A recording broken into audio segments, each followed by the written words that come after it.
Yo, what up? This is The Building Downtown. I'm your host, Jason Kelly. I hooked up with my old partner from Rear Naked Choke Radio, Joe Rizzo, to bring you a collaborated show to talk about UFC Fight Island 3 and other things surrounding the MMA world. Sit back and listen. Hope you enjoy the show.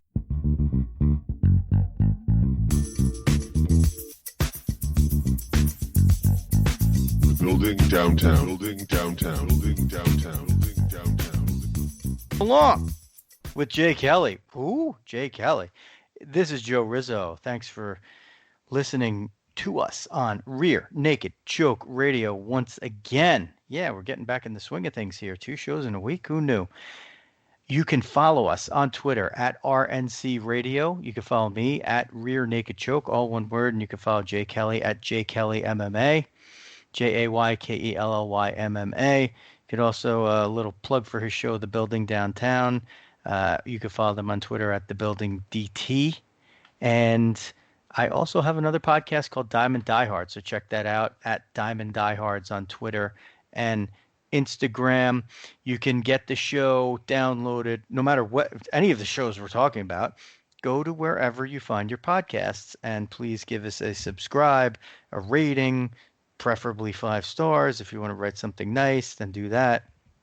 And if not, then don't worry about it. We just appreciate you listening. So Jay Kelly always says that he's not a co-host and that, you know, I get him back on. I drag him into the deep waters and he's like, oh, I'm just a guest, whatever. But, like, it's never like that anyway. Like, it doesn't matter. Like, it just, are you a guest? Are you a co-host? We're just talking. So really, does it matter? And we're doing something that we haven't done in a long time. UFC Fight Night Figueiredo versus Benavidez 2 just finished up. So we're actually doing this after the event happened, and we're late into the evening, but we're not going to, you know, worry about that too much because we don't talk about days and times. But it's actually July 28th, 2020, about to turn into July 19th, 2020. But the most important thing is that Jay and I are back, and we're gonna give you a few minutes together because we love you and because we miss you and because you deserve it, right, Jay? That's what I was going to say. Because they deserve it. Whether they know it or not, they deserve it. Whether they want it or not? Whether they want it or not, you're fucking getting it. Whether they don't deserve it or not, they deserve it. So I was glad this was a third UFC Fight Island event. And I was glad that I didn't have to call it Decision Island again for this card. But it was interesting that every fight either went the full distance or ended in the first round. There was no second round anything. Like if you look at all the finishes, it's 3 rounds, 5 minutes, or it's first round and then some kind of amount of time. So there were a bunch of finishes on this card, but fast forward through whatever you want to say. I mean, Jack Hermanson gets the heel hook on Kelvin Gastelum, and then Davison Figueiredo just absolutely just wipes Joseph Benavidez off the map. And, maybe you guys saw the tweet and you don't remember it because by the time you're listening to this, you don't remember every single tweet that anybody's had. But, I just felt so bad for Benavidez, for a bunch of different reasons. But he just got pawned in this fight, Jay. 4:48 of the first round. He got choked out completely. Well, my heart was broken very early in the night. Second fight on the prelims, third fight on the prelims. Malcolm Gordon fought Amir Albazi and got submitted in round 1. Malcolm Gordon is a adrenaline guy, which is an extension of Team Tompkins, the Mark Hominick, Sam Stout, Sean Tompkins, whole, lineage there. So my heart was broken early in the night. Hermanson, is that how you say his last name? Hermanson, yeah. Hermanson. It's like, you know what? I was saying earlier, actually, to my co-host Krill from the Building Downtown, when we were watching it, Gustafsson, Alexander Gustafsson, when he came in, people were like, Gustafsson? And Hermanson's kind of the same thing for me. But yeah, I thought that was kind of a fast-tracked fight for him. But the way things are going right now, opportunities are popping up. You got to capitalize on them. And he definitely capitalized. If there's a winner of the night, I mean, you got Figueroa. He's the 125-pound champion tonight. So, take that championship out of it. If there is a winner of the night, it is definitely Hermansson. So it's always funny because the Swedes, which Hermansson is, and I'll call him Hermansson and I'll just keep switching back and forth. But it is crazy, like especially if you're a hockey person, and I know we have a lot of people who are in Canada, and that doesn't mean you just because you're in Canada that you're automatically a hockey fan. Example one, Jay Kelly. Maybe the best example. Yeah, but what you do notice a lot of times is that these Swedes, as they integrate into like the North American vernacular, they just don't a lot of times seem very picky about how their names are pronounced, and they don't really care about the Americanized pronunciation of their name. So I mean, he's Hermansson now, and when the good announcers want to go take the pains and say how it's supposed to pronounce, that's great. But anybody who's listening to our show probably doesn't care too much. Although me, I'm actually like it's so ironic that like I'm the one who's saying this because I'm usually the stickler and I'm the name guy. Yeah, I used to always get you to say the more difficult names, even though it came to a point, especially doing person-to-person interviews on camera with some of those Bellator guys back in the day that were either Brazilian or Russian or from different parts of Europe. You got to learn to nail their names. And like for me to say Nurmagomedov, no problem. To most people, they're like, "Holy shit! How do you rifle that off like that?" Well, you see my friend Joe, like he fucking the most ridiculous names, and you usually get them right. I try.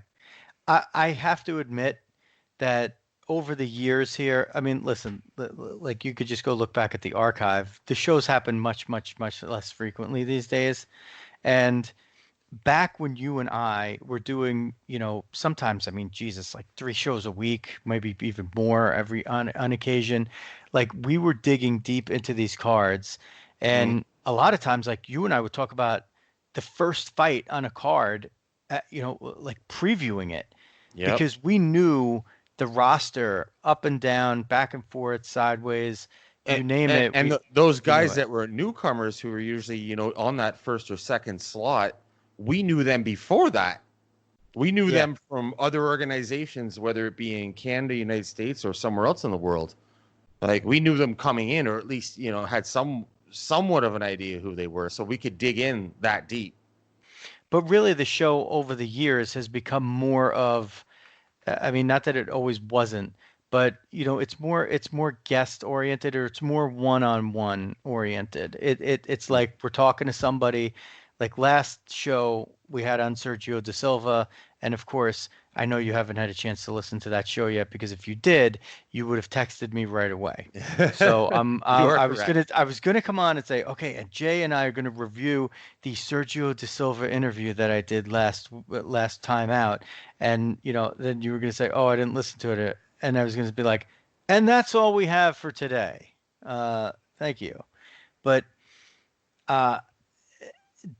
that is a good example of where the show has really had its main center in the core of what we've done here for 13 almost 14 years now. But every now and again you and I or whoever would just talk about fights and fight cards and what that stuff means, and this is sort of one of those, I guess, for this time. But yeah, that's interesting. But the reason I bring it up, Jay, is because we did talk on that show, Sergio Da Silva and I, about the Sean Tompkins, the effect, first of all, that he had on me. I mean, as a person who was just, some guy doing a podcast and, wasn't a cage fighter myself and never trained as one or anything. And, but I have a great background in sports and even in boxing as like from a reporter angle.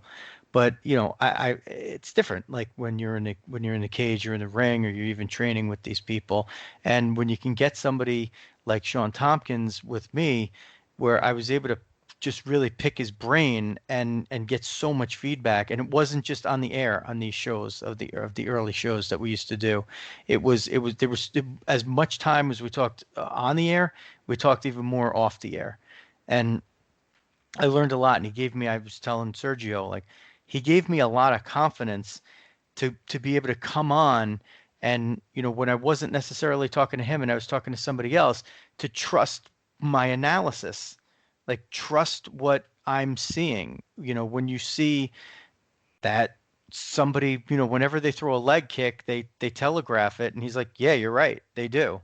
And, what would you do if that was coming? I said, well, that's when he should throw his right hand. Yes, absolutely, 100%. That's what I would tell my fighters. Like, you have conversations like that, and it really just, it builds your confidence.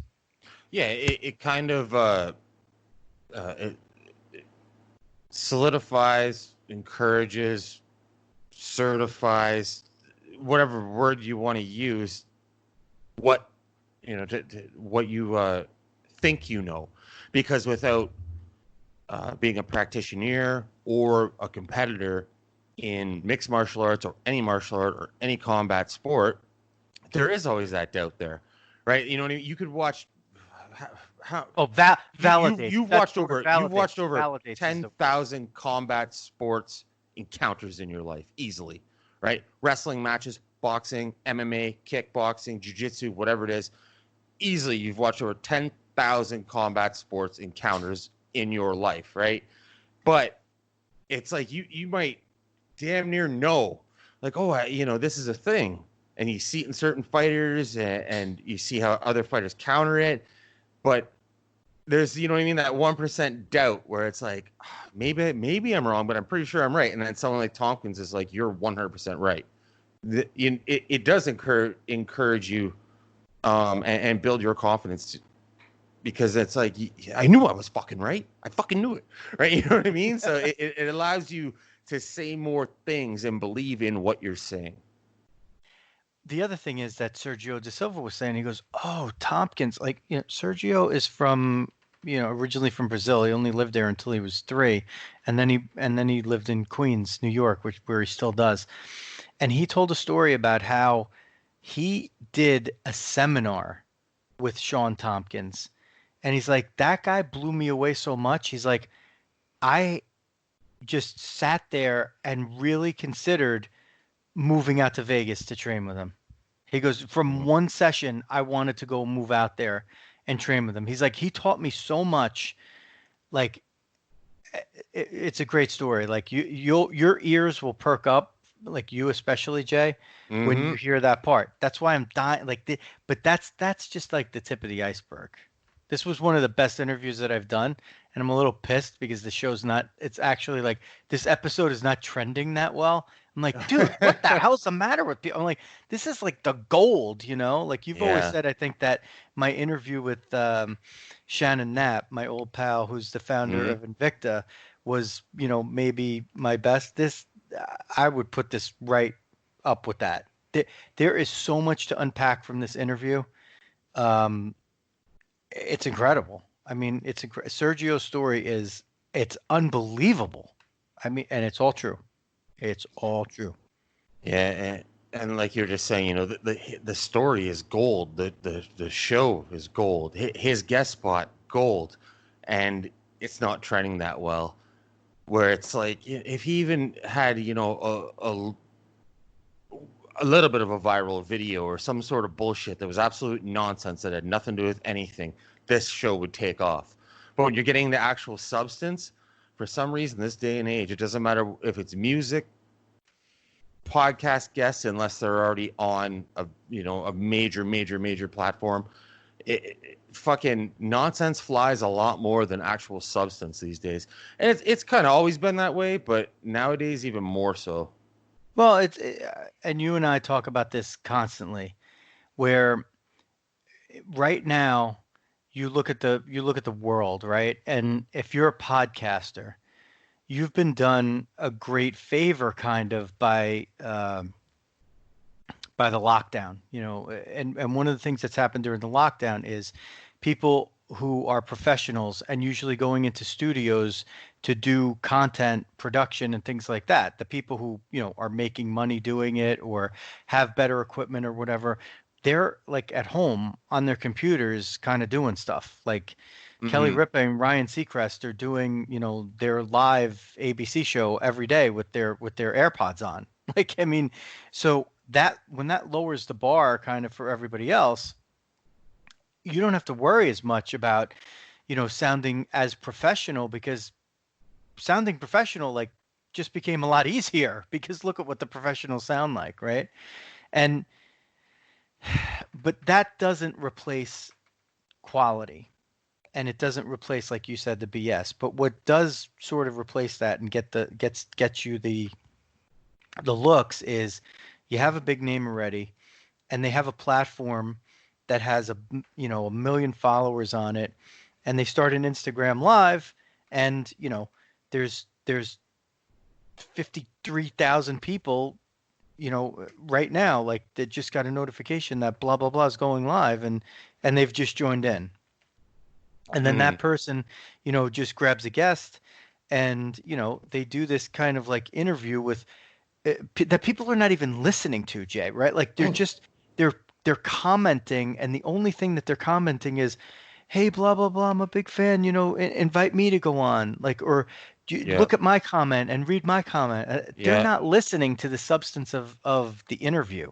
Yeah. They just want to be recognized as Yeah. part of the star Yeah. turn, and Yeah, it's not. or There's no. they'll make some sort of like negative comment that they think is, edgy, so they can fucking tell their friends like, oh yo, yesterday I fucking was on Instagram live and said this comment to blah blah blah, like it, like it fucking matters. I actually saw a funny one the other day. Paul Felder, um, somebody tweeted him and said, "You're a much better commentator than you are a fighter. You should stay retired or be retired."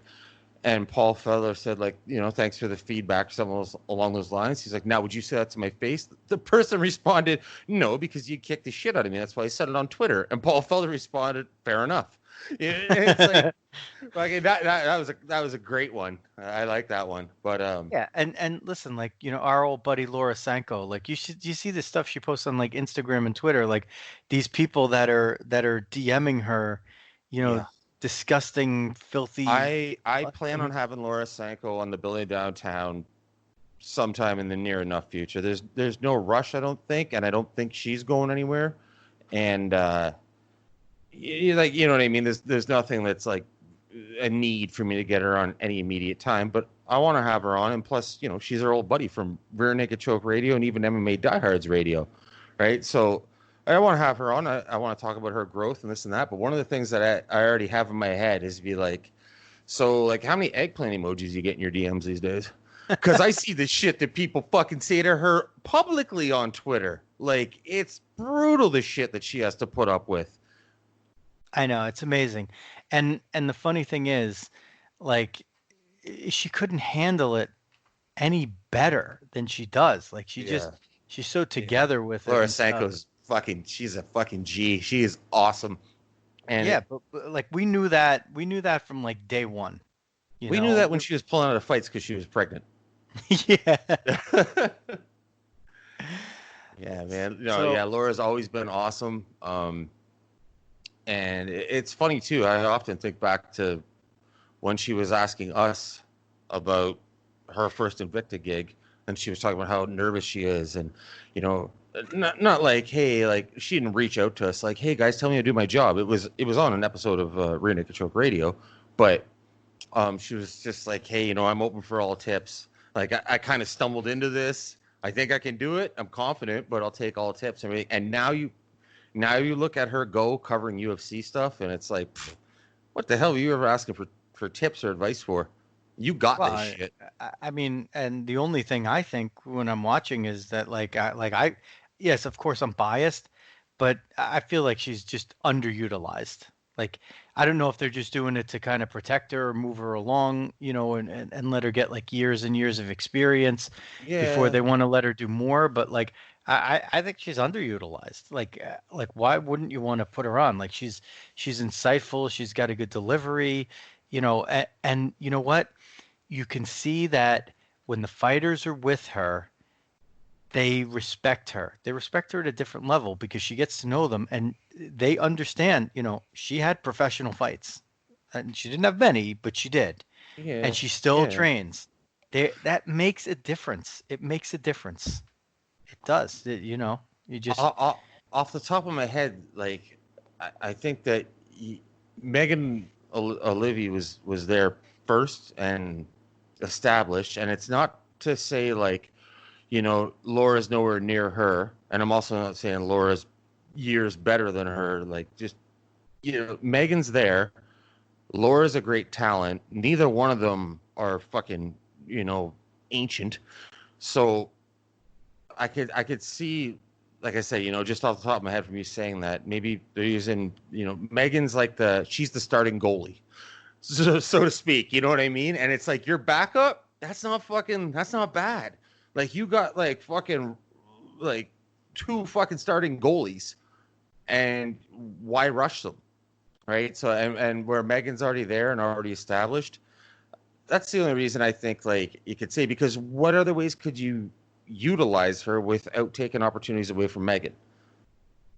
Oh, I don't know. I mean, because in this case, the backup is a lot better. And if you want to make the playoffs, then you should play her. Oh, We're talking about hockey, right? I think if this was Smack URL battles, we would get a Don DeMarco. Pew, pew, pew, pew, pew. Are we talking about hockey? Yeah. Did I say something I wasn't supposed to say? No, I don't. I mean, I didn't say one goalie was bad. Yeah, but you were pretty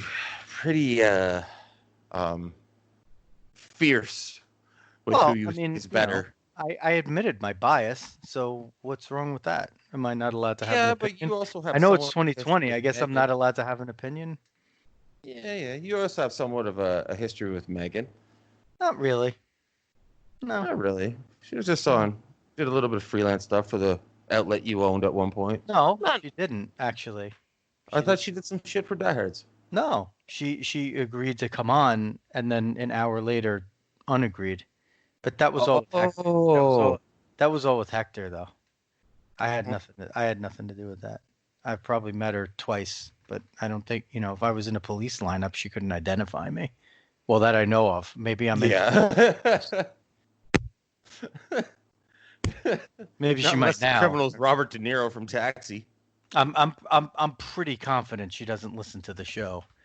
Hey, you never know. That would have any effect one way or another, but you'd be surprised. I don't have a problem with her. I don't have anything with her. I just. Okay, yeah, okay. Obviously, we're just joking around right now, but in all seriousness, and you already said too, it's not like you're saying Megan is trash or anything, but not at all.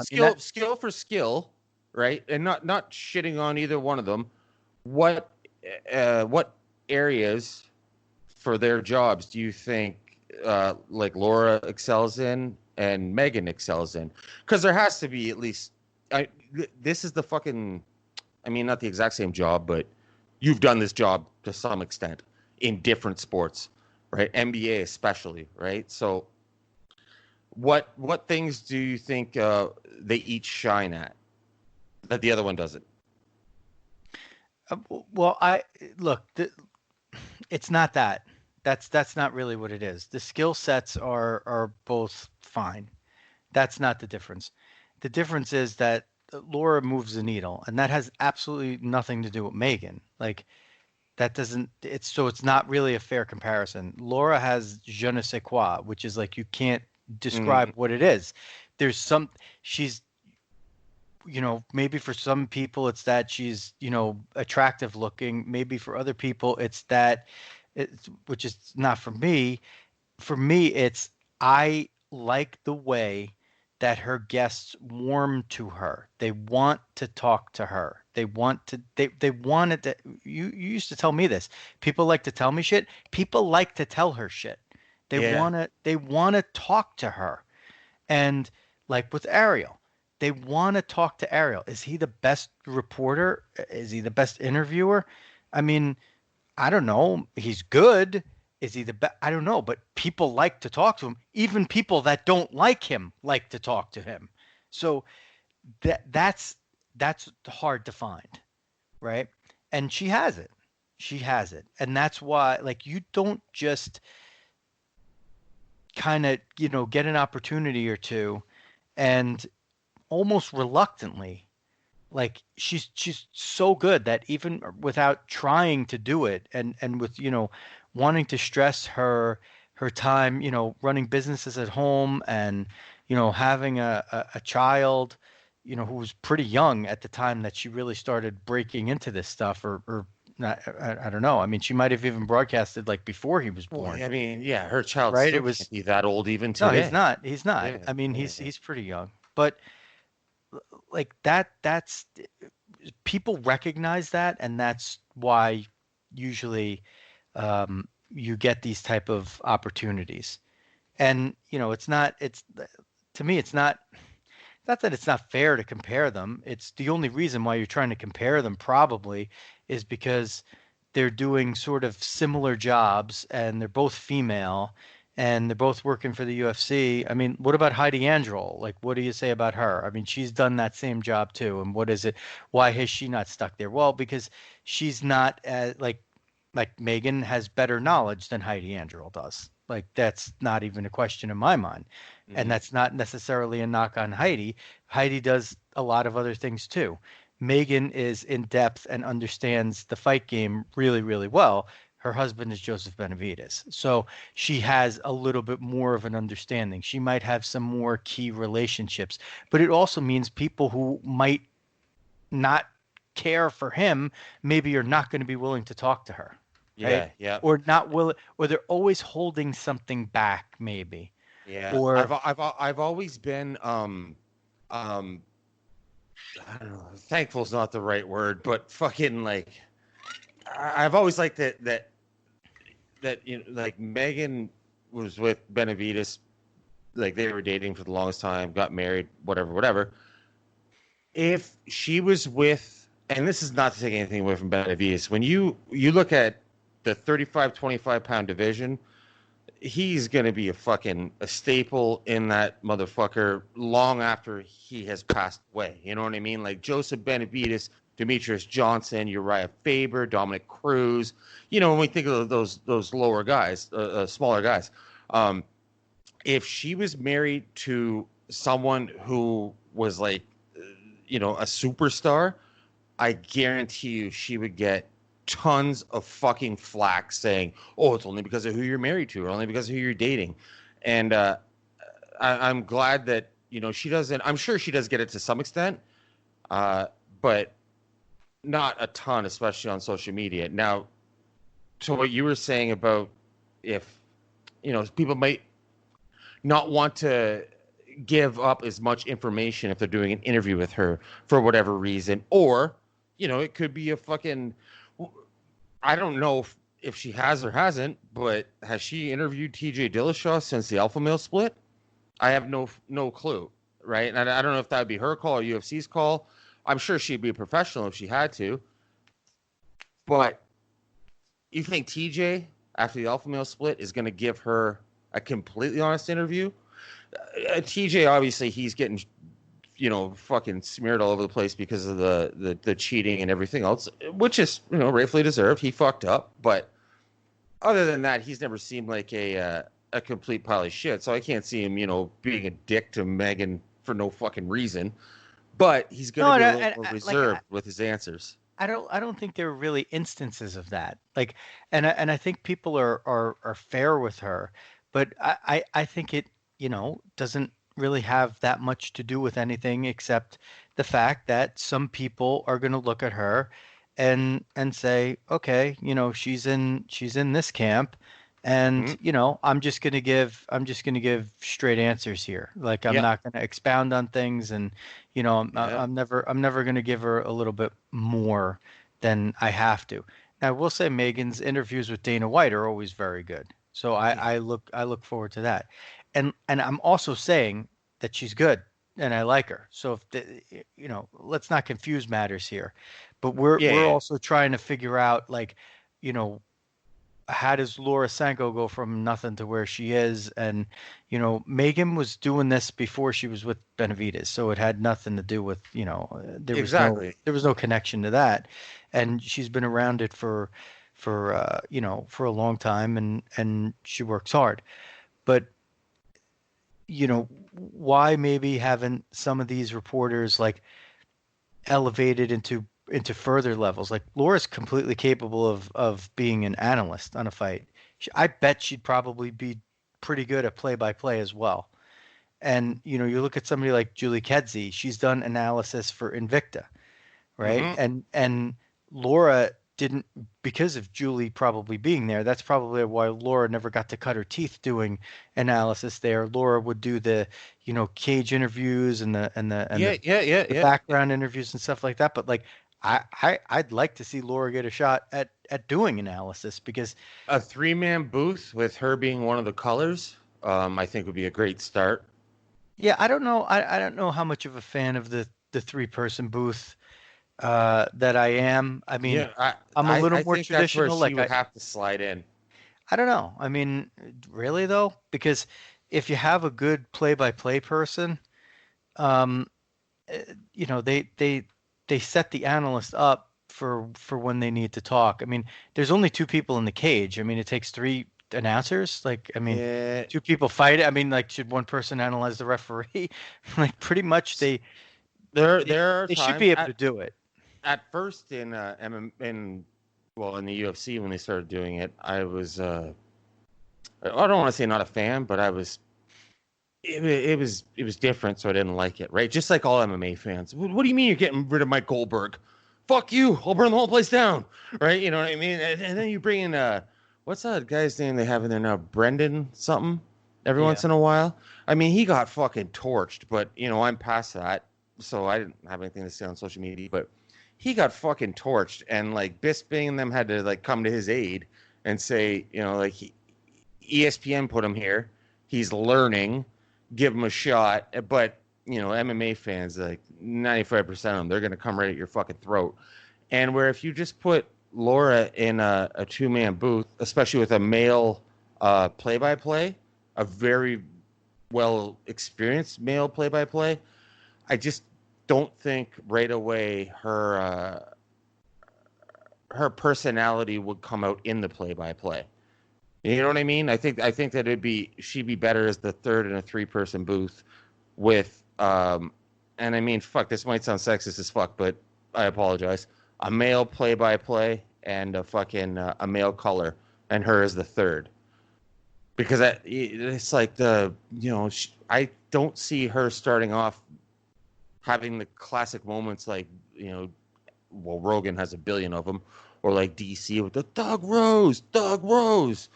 Laura, I think, will be real professional before she lets her personality come out as color. And as color, I think there should be more personality than professionalism. You could argue it either way. Brendan Fitzgerald, you're talking about, by the way. Yeah, I know you were trying to grab his last name there, and since we're on Skype, as Joe Rogan pointed out to us when he did the Peter Schiff show, sometimes 2 people are talking at once and the other one can't hear. No, I just wanted to put that back in there. It's supposed to be funny, so just laugh whenever you feel like laughing, Joe. That's why he's the best in the business. Yeah, look, the people who run these things, right? They have a lot on the line. That's why they make their decisions. A big decision, was back in the day to bring in John Anik. That's, another one of our guys there. And I was all over that decision. I love that decision. An unmitigated success. And he has gotten better and better and better and better. And there's just no arguing it. In the beginning, like, you even compare his earlier shows to what he's doing now, and people were blown away by him from the beginning, but he's much better now even than he was. And that's again, not to say he was bad at the beginning. He's just I think where a lot of the better. pushback from the fans for Anik was, which is weird because you usually get the pushback from the hardcore fans, but there were still enough hardcore fans that at that time watched Inside MMA on HD Net, but they didn't watch ESPN MMA Live. So they didn't really know Anik, and fucking like most of the hardcore fans didn't even realize he did the first fucking Bellator event, right? So they didn't get all that, but there were enough that did that. I don't think he got the pushback as much as some other people, but what did assist to the pushback he did get, I think, is Gus Johnson. Because you have a sports network guy doing MMA now, and that's I found that the comparisons people made for John Anik were not necessarily Gus to John, but that exact thing. Oh, it's the guy who fucking covers all the sports but MMA, and now he's calling fights. And Gus Johnson fucking. I don't know if it was him that wanted to be in there or if CBS threw him in there or what it was, but he fucked up bad. Well, they were using his name to do it. And the good thing about John Anik was he had, a small following. There were people who were aware of him, but when he was at ESPN, he was not a big name or a top guy that you were seeing. No, Franklin McNeil was a bigger name than him. Yeah. And he did MMA Live. He did the first. So the thing about Bellator, he did the first season of Bellator in English. But what people forget is the first season of Bellator. The first season of Bellator, the live events were only in Spanish on ESPN Deportes. ESPN, how do you pronounce it? Deportes or some shit? Deportes. Deportes? Yeah. Sports. ESPN Sports. Obviously, that wasn't a thing in Canada. We don't have a whole lot of Spanish-speaking people running around here. I mean, we do, but not like, you get what I'm saying. Yeah. So what you would do is if you, like those of us who wanted to watch it live would watch it on that. And, if you could get by with a little bit of Spanish, with Manny and George X, who I used to see before every event, and those guys are awesome. Like that's how you could keep track and watch the fights live. That was season. Manny that was working with what was their PR guy's name at Bellator? You know him very well. I know. Makuza, Anthony Makuza. You get me off track. You throw me a curveball. I'm sorry. So you mentioned Manny, and I Manny Rodriguez, right? So. Or I don't know Manny, if I said your name wrong, just shoot me. I think it's Fernandez. I don't know. So and I started hashtag dubstep sucks on Twitter one day though. So. So if you wanted to watch the Bellator in English, it was on like a few days delay. And I forget if you could watch it on the website or you could watch it on like it was hard to find, but John Anik was the play-by-play guy. And then you would see the highlights come out and like people, to me it's like so funny when people see like Masvidal and they're like, oh, I was all over Usman on the Masvidal fight. I'm like, I couldn't believe that Usman wasn't like double the favorite that he was. Oh yeah, I know. Because Masvidal, as great as a badass as he is, it just when he goes up to that top class, he always comes up a little short. It's kind of like Benavidez in a way. But in the first season of Bellator, Masvidal was on the opposite end of Toby Amata. Toby Amata, the reverse triangle, like the upside reverse down, inverted triangle. Inverted that's triangle. What it's recorded as. Yeah, which has been, subsequently hit, a couple of times by other people. But, he lost to some guy named Toby Amata, and like he basically got posterized by did he ever? By like some dude, So in Bellator, lore, he's Masvidal's like Frederick Weiss, which is like a total deep ass like Canadian basketball reference that you get. I know you get it. He's the guy who Yeah, Vince me and Carter in 6 the other people Olympics. get that joke. Vince Carter in the Olympics dunked That's what the I was guy gonna say. That's Vince over the 7-footer. Yeah, the guy's 7 feet tall, and Vince Carter literally leaped over him, rubbed his balls on the guy's forehead, and dunked the fucking ball. It's this probably like the sickest dunk ever, right? Like that's Vinsanity. Like the most Vinsanity like ever was that dunk. Like so, so that's why he they was call him Vinsanity. yeah. So Jorge Masvidal, like in the first season, it was Anik calling the inverted reverse triangle, by Toby Yamato over Masvidal. Like, it's just crazy, and like that's the stuff that I remember. But he was just, he was the right guy at the right time, and that was a bold move because I think Goldie's the nicest guy. I mean, he's so personable. Like you get to like any time, like fans would come up to him or just other people, and he'd just take time and just be a genuine guy, like just a nice guy. And the amount of shit that he used to get was like, I'm like, guys, this guy's a fucking broadcaster. Like, what do you? Yeah. You got to give him shit. Like he's just going out there doing his job.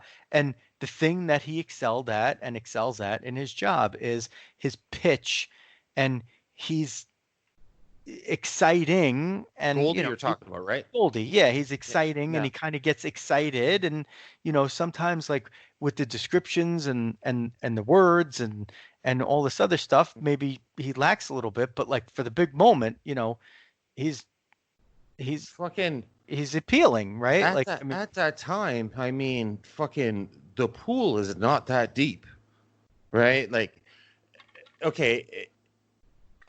What was the name of the company that owned it before Zuffa owned the UFC? I don't remember their name. McLaren, what's his name there? Yeah, Campbell McLaren. But what was the name? They had like a corporation that owned it, whatever the fuck.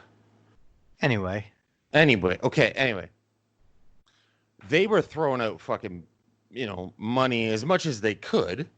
Right, we're not talking Conor McGregor money, but they were throwing money out there, especially trying to attract some sort of fucking celebrity status to these fucking events.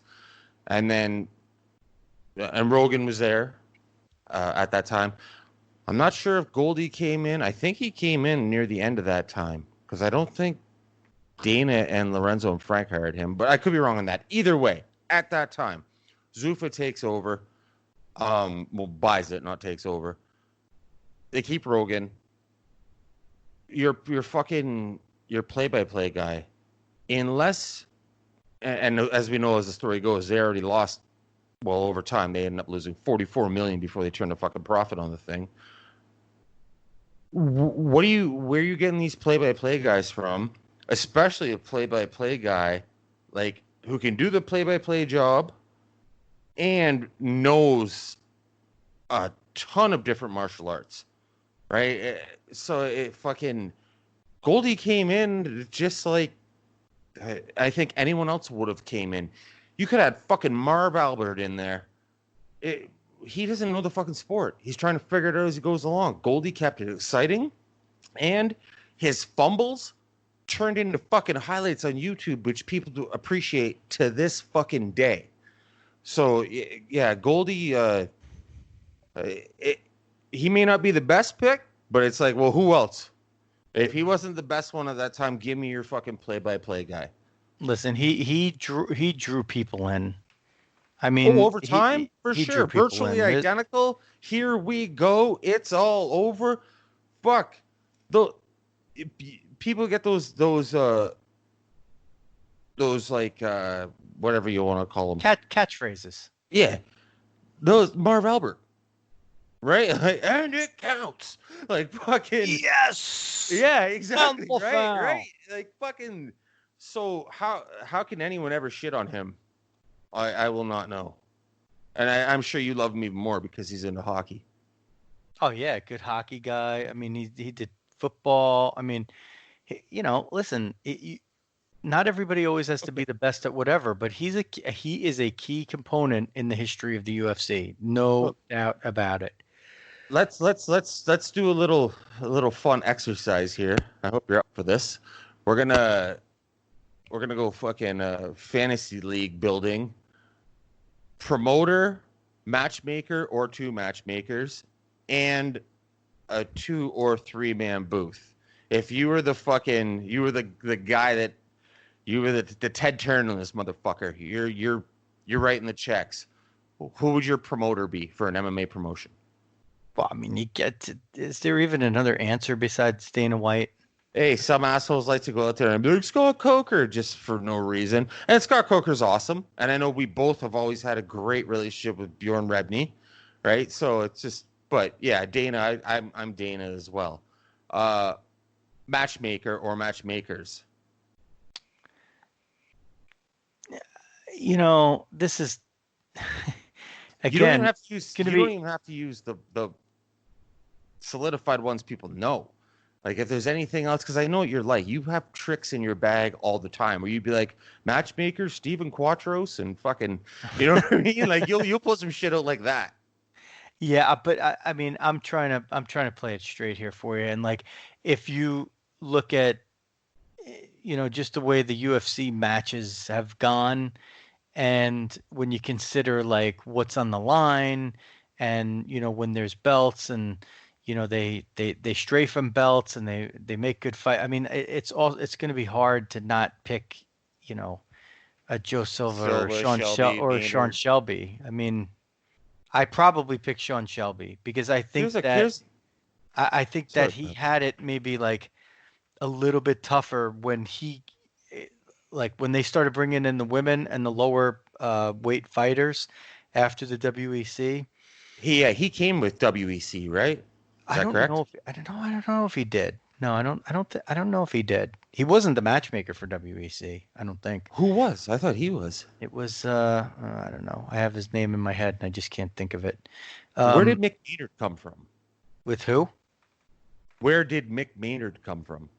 I don't know. I don't know where he came from. But I would say Shelby just because he did a great job making the women's matches, I thought, and he did a great job making the lower weight matches.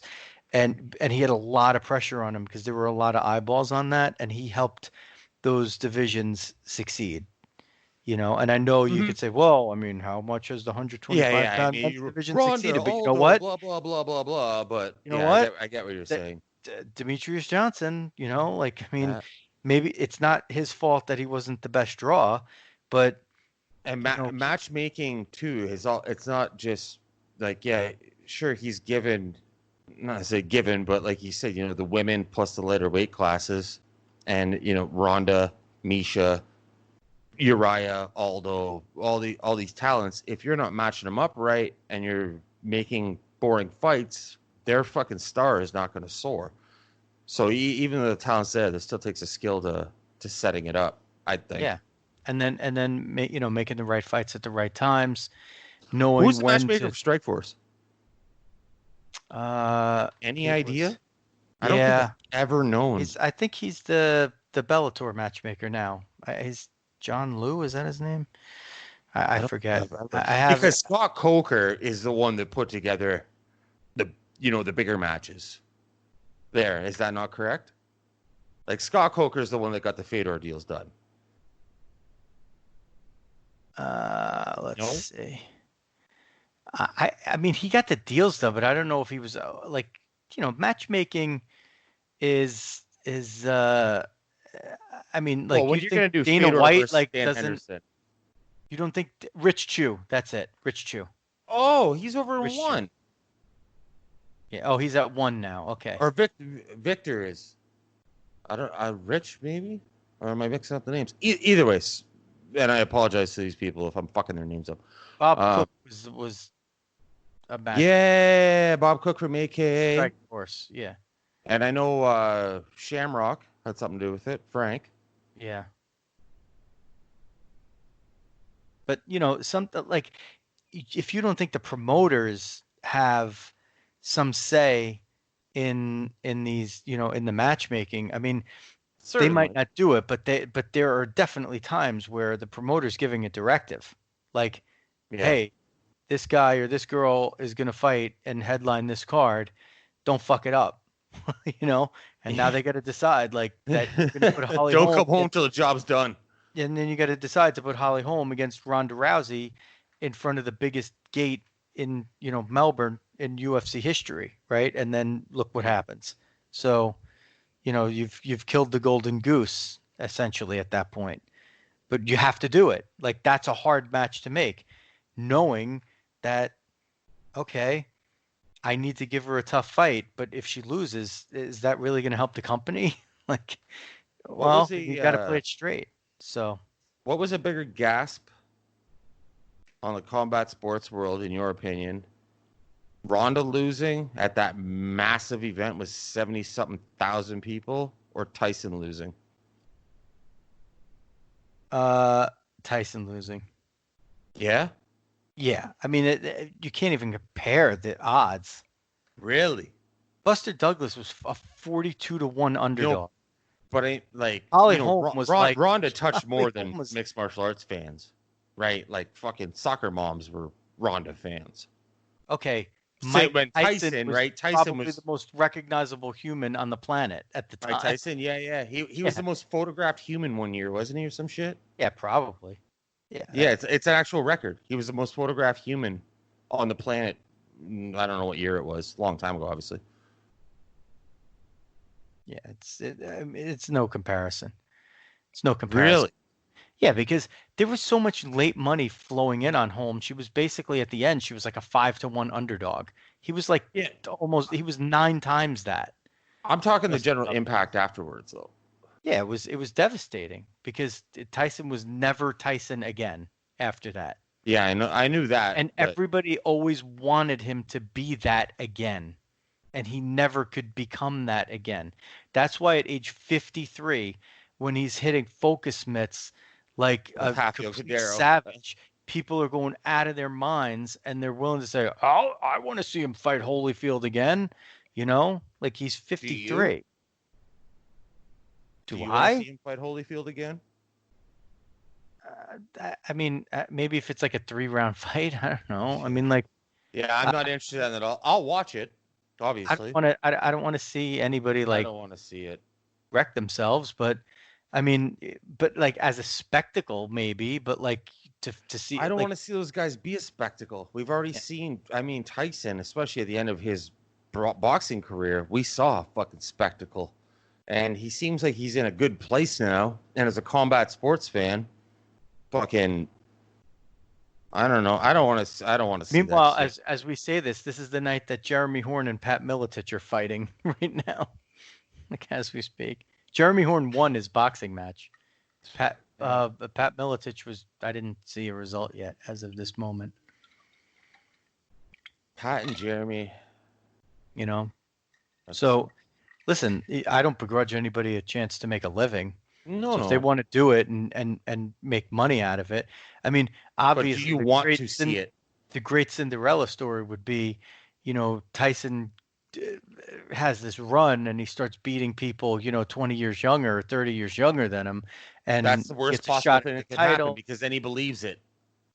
No, but I mean, if he wins, like say he somehow at this age, like he rediscovers something and he goes and he wins the heavyweight title. I mean, it would be the most probable thing. Tyson Fury? I don't know. I don't think so. I definitely don't want to see that shit.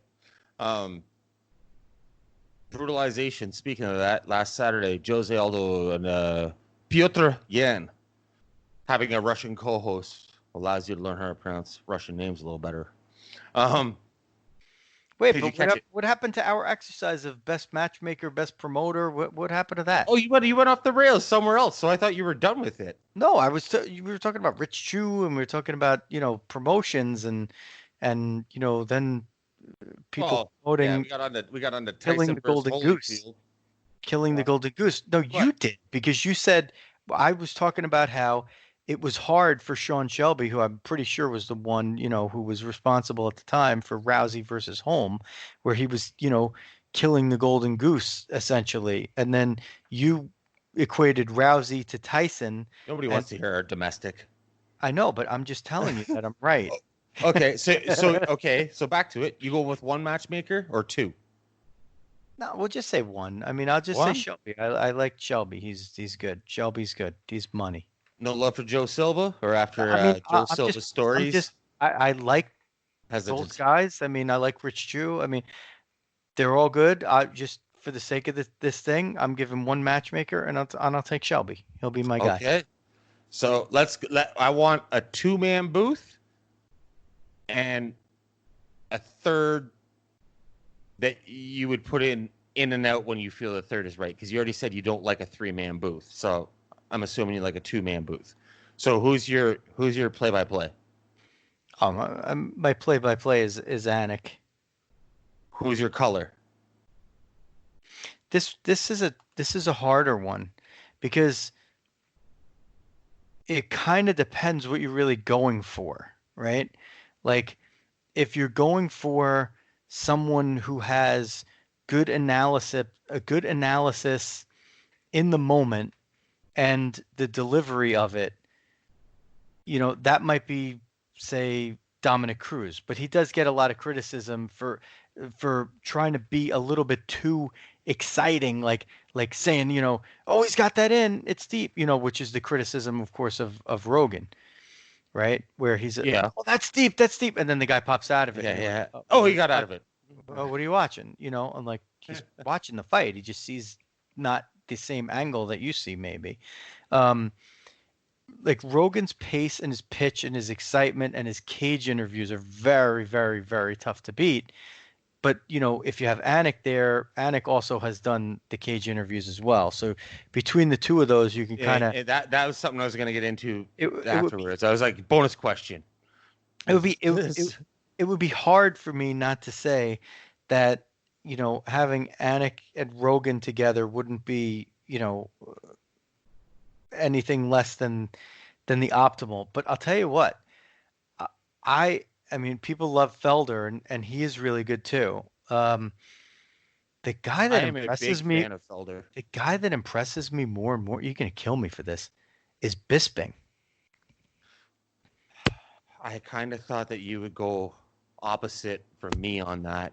I don't know that like he's it and he's all there, but he's got something, and his analysis is good. His voice wasn't friendly on the ears to start with, and I shouldn't say his voice. The way he would present things, the way he would, especially the way he'd get excited about things, it was just kind of, you know what it felt like? It felt like I was just watching or like listening to like, say just a couple casual fans got drunk and were watching UFC and they did a fight companion.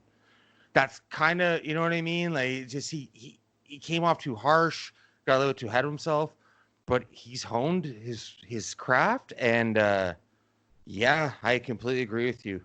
Bisping is very, very, very, very good these days. I am a big fan of that these days. Now, could I take him over Rogan? That's the thing. That's a tough one, but he adds a lot. I gotta say, like I notice him every time he's there.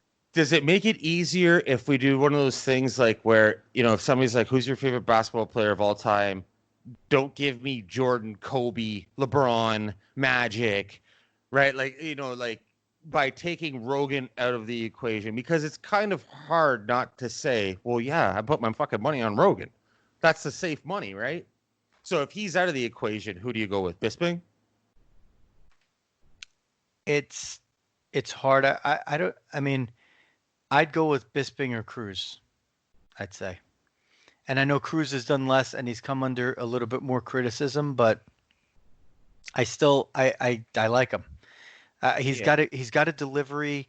He sees things pretty quickly, and I can forgive some of his over analysis or missed analysis just because it's hard. I mean, it's MMA. Like you can't see everything perfectly every time. Yeah. And like if the choke is there and he's not recognizing it, and then you're gonna be like, dude, what's the matter with this guy? Like the choke was in, you could clearly see it, and there's the tap, and like he's not even setting it up for you. Well, so if that means that a couple of times he says that's deep, I mean that's deep doesn't mean he's not gonna get out of it, or that's deep doesn't mean she's about to tap or go out. That's deep means the way I'm seeing it here looks like this might lead to the next thing. Where I was just saying about Bisping when he first took over the job, it was just a little too harsh, not user friendly. Dominic, when he started joining the booth, it was a little too chewed up, like you said, like over analysis, right? Yeah. And that's the other extreme. And Dominic has moved more towards the middle now too, where he's giving his analysis by just hitting the key points and letting a little bit of his personality show, and then like volleying back to who's ever in the booth with him, right? And I've become a big fan of him too, because at the start, it was a little fucking dry, but that's Dominic, right? Like he is super, super, super, super technical. So when you put him in there and he starts explaining something to him, he can't just say like, "Oh, you see how he's reaching for that ankle and trying to do this." He can't. At first, he couldn't just sum it up, whereas now he can hit those key points and sum it up, I find. And that's because of the way he is. To him, Dominic can't just be like, "Oh, it's this, this, this." To him, he's so technical. It's like, "Oh, no, there's fucking 35 steps to this thing." Right? And at first, it seemed that it was a little too dry. But, he's come more to the middle, like Bisping's come more to the middle. Now, there are people screaming at their phone right now, saying, "What about DC? How are you not even bringing up DC? He's so good that he's a gem." The people in in the cage were listening to his advice and doing it when there was no crowd there. Blah blah blah. Oh, and he is. But you know what? I'll say this about DC: he does work better with the 3-person booth. Yeah. He is fantastic at chiming in. Yeah. And he doesn't need to constantly be talking. No, that's what I mean. He can chime in good. Here and there, and his presence is felt. What he says is heard, and he can make off the cuff remarks that are fun too. So in the 3-person booth, he would have one of my slots, and then the other slot would maybe. I don't know if I want Bisping in the 3-person booth. Because I don't know if I want Bisping with DC. Cruz and DC work very well. Okay, so two-person. DC let's do a 2-person and a 3-person. That way, it's not you don't have to just. I'll go. Wait a minute. I'll throw you another curveball. How about this? I'm going to throw you another curveball. I'm going to erase my answers, and I'm going to tell you I'm going with Jimmy Smith. How about that? Oh. How about that? So Jimmy Smith on the play-by-play. Is he number 3 or number 2? He's or on the color. Sorry, number 3 or number 2? I'll Jimmy Smith again. Yeah, with Anik. Sure, why not? Jimmy, that's a 2. Okay, now who's your? Actually, wait. Man? I'm trying to think if Jimmy did the color with Anik in the first year, but I don't think he did. I think he joined after. What about when he was on the UFC? When he was on the UFC, yeah, he did too. So yeah. That I never got. I never got why people loved him, and I don't know why they moved on from him. Because you definitely know. You're the fucking one that told me. Because they want to move towards fighters. You told me that before it was even out there. It was just a thought you had, but you were correct once again. I know, but I mean, he fought. Oh, for the purpose of the show, you want to. No, I mean, I understand what they did, that they wanted to use that role to put fighters in, and they started doing it on the Fox panel, right? Like that was when they really started doing it. And then they started trying some of these guys out as analysts, and some of them, really were able to take a bite and do it. But, Jimmy was in the more of the Joe Rogan mode, even though he had professional fights. Just that he wasn't a guy that was recognized as somebody you saw in the cage. But I mean, I literally used to watch Bellator sometimes when I didn't even want to, just because I wanted to hear him. So, like, I've rarely, like, if you want to see somebody breaking down a fight as it happens, Jimmy it just, Smith. yeah, I mean, he's incredible.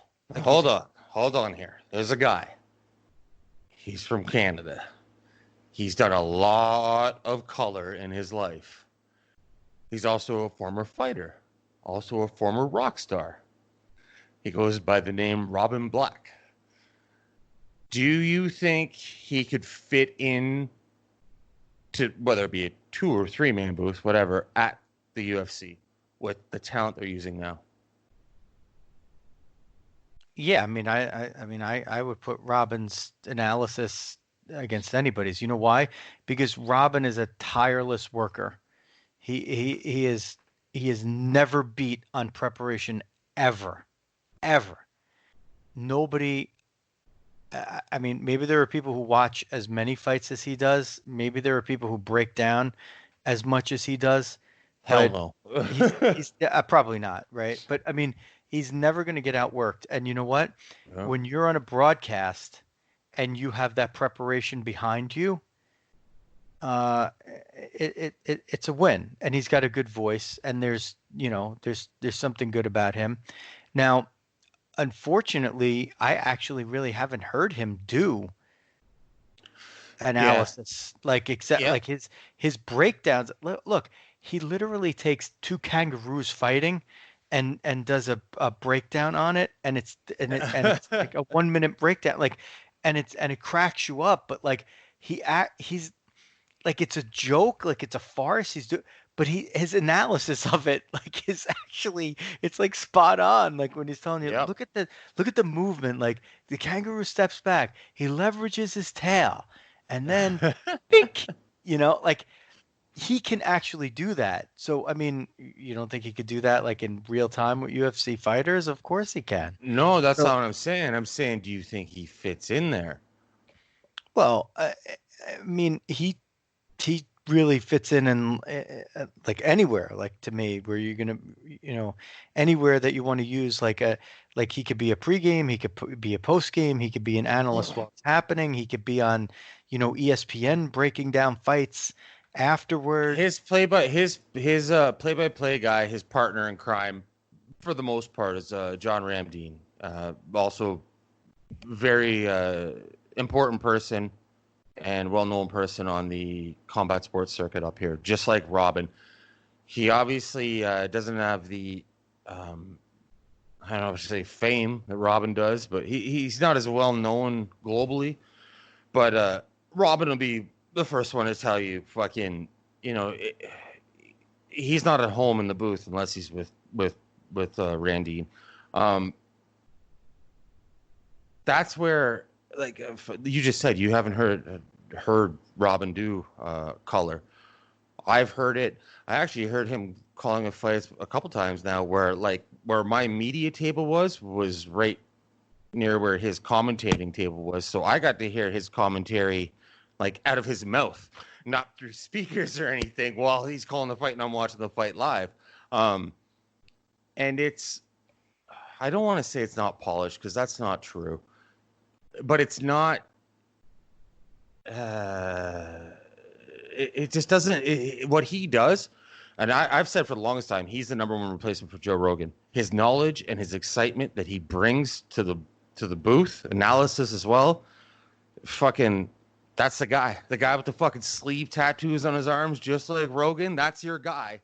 But yeah, I mean, if it was a 3-man booth and it was Anik, Robin Black, Dominic Cruz, I just feel like Robin Black wouldn't fit in that suit very well. Yeah, well, And that's look, nothing against like Robin. but you and I agree. love Like there are, it's different. The dynamic of a 3-person booth versus a 2-person booth, which is always one play-by-play and either one analyst or two. There's some analysts that are you'd prefer when you have two of them, and there are other analysts that you'd prefer just to have them themselves. I think you need Ramdeen and Anik and Robin as a as a duo. And I think that's why they get hired as a duo so much. They're fucking, they're Superman and Batman. Then let's keep them together. Yeah, and that's what I mean. Like, I was wondering your thoughts on Robin fitting in with the talent they have over there right now, and it's, not that it wouldn't work. That's not what I'm saying, but it's not the same as what they've been doing. Where Rogan is,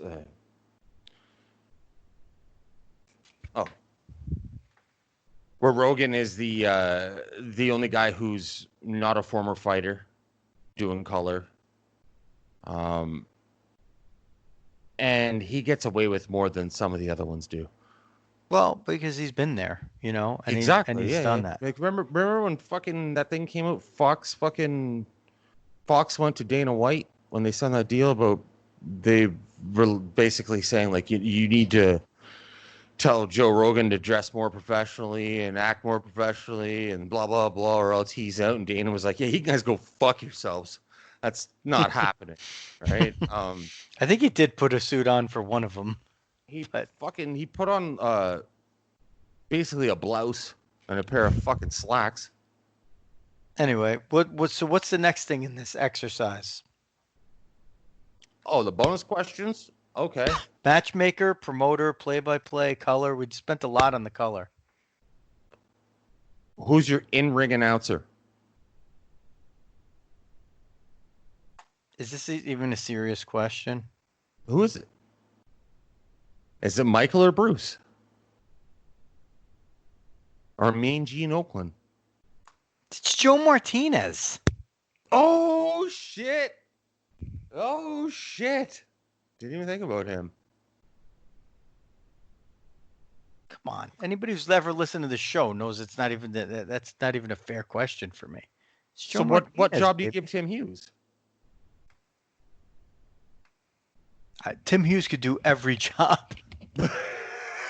People see combat people know Tim Hughes as a ring announcer or a cage announcer, but Tim Hughes is a freaking 35-year radio professional in KSL in Salt Lake City, which is a massive station, and he's like the guy. Like Tim Hughes could host the fucking pregame, postgame studio show. Yeah, he could do anything on in front of a microphone.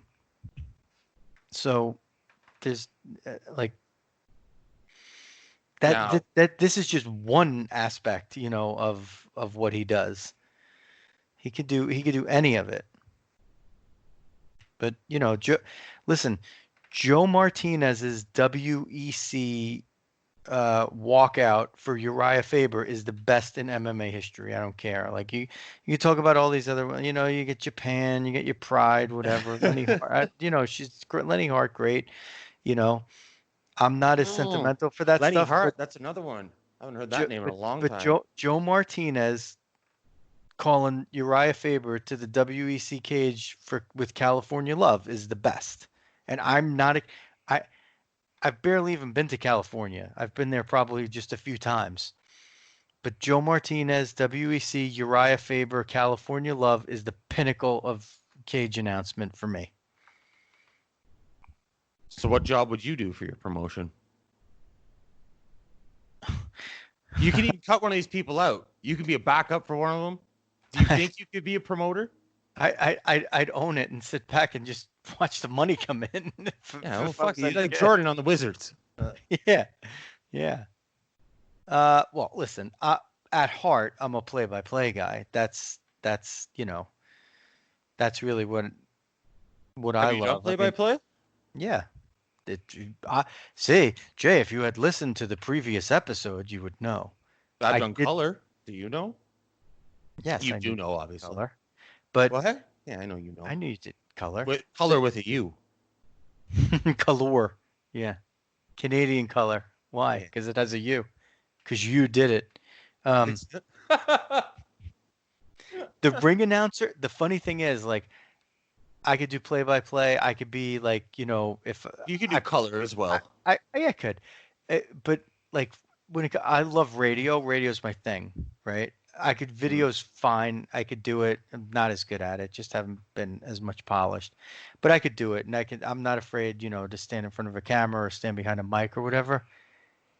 Cage or ring announcing? No way in hell. I don't know how. And people are like, "What? Really?" I don't know how the hell they do it. That's one of those things like being like an auctioneer. Is that what they're called? That would be so hard for me to do. I'd rather fight, I think, than try to do that. I'd rather go in there and get my ass kicked than trying to do the cage and and I've known a lot of them, like Tim Hughes. He's great. Like he could take any stage. Joe Martinez, my God, he's like a god. Joe Martinez would do it in English, and even though his last name's Martinez, he'll tell you he's not a very good Spanish speaker, and he would do the Takada boxing, like and pronounce all the Spanish names, and announce in English, Spanish, whatever. UFCs, pay-per-views, global shit. I mean, like you name it, he's done it. Tim Hughes, Bruce Buffer, but you went like Big Papa Schnocky back in the day. Big Papa Schnocky. You didn't go with the Bruce or Michael like most people would expect. And it's not. I expected Anik for the play-by-play. And we already talked about Goldie. Mauro Ranallo, is he good? Oh, of course, Mauro's good. I mean, Mauro's Mauro, yes, but his play-by-play, in your opinion? Yeah, Mauro's definitely good. Yeah. What about Boss's color? And yeah, Boss's a lot of people have said over the years, even fighters have told me, like off the record stuff, like, oh man, he's the fucking worst. Media people have said it to me. I never hated it that much, but what were your thoughts on Boss's color over in Pride? Yeah, well, here's the thing. When you talk to Boss outside of the cage, his level of knowledge and his ability to explain things is amazing. But within the delivery, he's maybe a little too much of a showman because he actually a little too much El Guapo. Yeah, like he's actually like he's a pretty good actor. Like he's like when you see him and stuff, like in Kevin James's shows and the movie, like he's pretty convincing, even though he's kind of playing himself. Like he's pretty good at the acting. But I think as a color guy, sometimes he would try to put on a little too much of a show. Now remember, I was close with him because he did the IFL color. Boss and Kenny Rice. Kenny Rice did play-by-play and Boss did color for the IFL. And it was colorful. But what he was doing a lot of times is he was trying to make it a little more colorful for the average person to be able to consume it. Whereas, the Rogan, person, he does that to like a small degree, and he does it even less now than he used to. Like he's mostly just kind of like, okay, the people who want to watch, they're going to watch, and they're tuning in and they're buying a pay-per-view because they kind of know, they have a pretty good idea of what's going on. And a lot of the names we mentioned as well, they're a little bit less about show and they're a little bit more about information these days. And more of the show has to do with a little bit of the delivery, but more of like the inflection of their voices and things like that. That's a better way to explain what I was trying to say about Robin. Actually, yeah, that's a better way to explain it. Where, like I was saying, he might not fit the suit. Yeah, like Boss would, he would try to jazz it up a little more. Yeah, and he's high energy, and sometimes it's hard to keep up with that energy. Like, especially if you're in a boring fight. Like if you're in a boring fight, a lot of times the best thing for an analyst to do is just to shut the fuck up. Seriously. I know what you mean. Well, and even to a large degree, or the play-by-play guy. Yeah. That is where. Let me tell you something. That is one of the things that puts Anik in a different stratosphere. If he sees that a fight sucks, he just basically. Sometimes he'll barely say anything during the fight, and he'll just let, especially if it's two analysts, he'll let the analysts just talk. You know why? because Oh, there's sorry, not bro. much there's not much happening. And he's not trying to sugarcoat the fact that there's not much happening in this boring ass fight that we know is a boring ass fight, but he can't say it's a boring ass fight because, they'll have his head. You know who the schmo is, obviously, right? Yeah, I know you brag about him. I haven't seen the stuff, Brag but I about him. I know didn't who know he it was is. all that. Well, I mean, you bragged that you like him. His shtick is good, and then when he's himself, I'm so happy that he started the podcast with Helen, his girlfriend, um, because you see him actually, doing what he can do. And on episode 1 of his podcast, he explained that, he's qualified to do these jobs at ESPN or wherever they may be, but it's all about certain people at certain times that fit a certain slot. So he just decided, fuck it, I'm gonna create this alter ego and the schmo and create attention and start my own thing, and it's worked. I mean, you can't not applaud him for that. But Anik was on there a couple weeks ago, and Anik was talking about the 3-man booth, and Anik said at times, like working in the 3-man booth, he knows, depending on who's in the booth with him and how the fight is going, when he's done talking, he passes the ball and he knows he's not getting the ball back. And then at other times, he knows, like, passing the ball, it's going to come back around to him. And I was like, that is fucking so intelligent, like such an intelligent way to put it. And recognizing that. Well, and even when you're hosting a show like this, like you and I always talk about who's the A and who's the B and how it works better, like, than trying to have 2 A's because you're always jumping over each other. Yep. And, most of the time I'd be the A, but then once you got up to speed, there were times where I was like, you know what, dude, you be the A today. Yep. Like, be the A. Or even in parts of this conversation. You're a guest. Okay. Yeah. You're a guest, Jay. You're a guest, I'm a fucking guest in my own home. Yeah, I paid half the mortgage on this bitch. No. Yeah, you're a guest, dude. Whatever. No, there've been parts where, like, I'm having like a choking fit and muting my mic, and I know that you could just carry a whole segment. Vamp. Remember Vamp? Yeah, just vamp. Just vamp. Vamp. That's what it would turn into at some point. Vamp. Like, if we didn't have a guest on, it was me and you, and like something came up, you just fucking vamp. Like, at first it was like, what do you mean vamp? What the fuck does that mean? Is that short for vampire? I don't know what the fuck you're talking about. You just talk by yourself for like a minute and a half. I don't know how to fucking do that shit. But then it got to the point, where it was just like, vamp. All right, fine. I got this for the next minute or two. And it was always nice knowing, like, you were there, whether you were a guest co-host when I was doing my own shows, whether it was me and you doing RNC together. It was always nice to know that, because, like, it's fucking, you were just saying, who's the A side, who's the B side.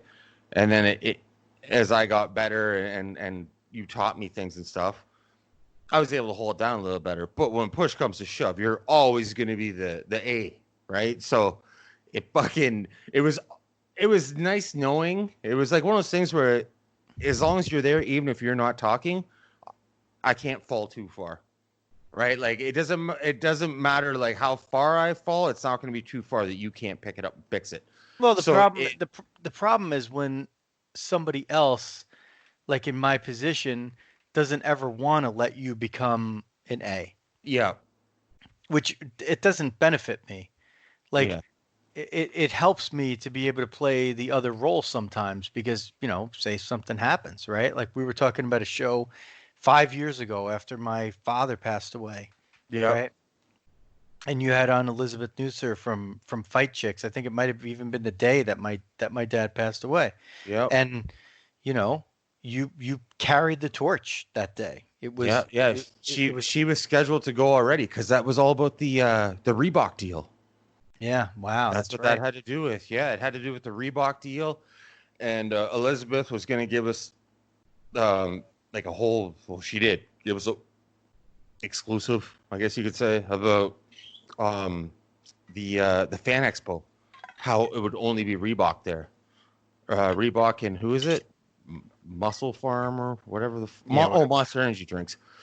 Yeah. So we had that scheduled, and like, it was a few hours before we were ready to go, and then you let me know what happened, and I was like, "What should I do with Elizabeth?" And you're like, "Well, you can do it if you want."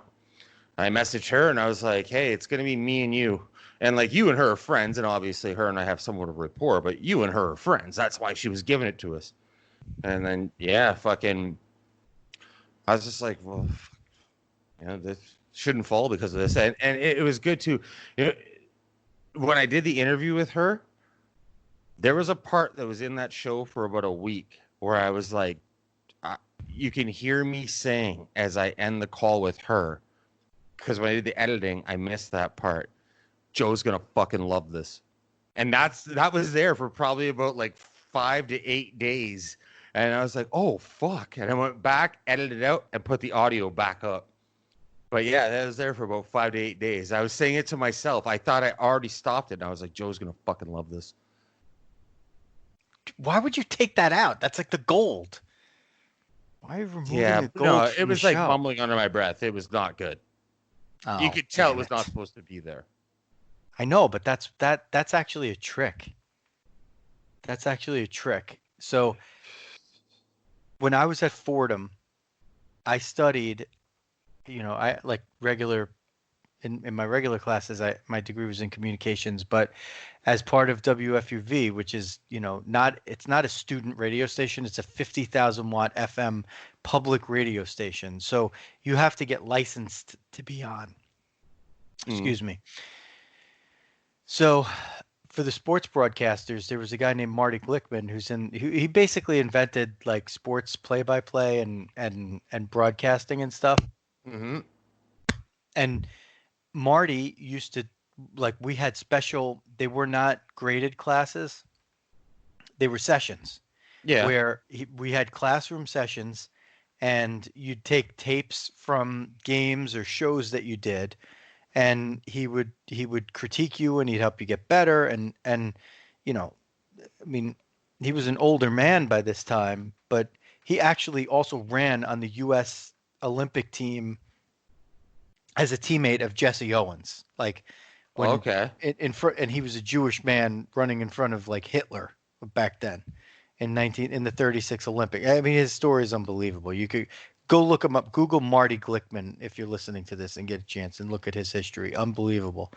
But he was a guru as well, like not just behind the mic, but in his later years when he wasn't doing much behind the mic, he taught a lot of us. And at Fordham, we were lucky enough to have him mentor us. I'm reading about this guy as you're saying it.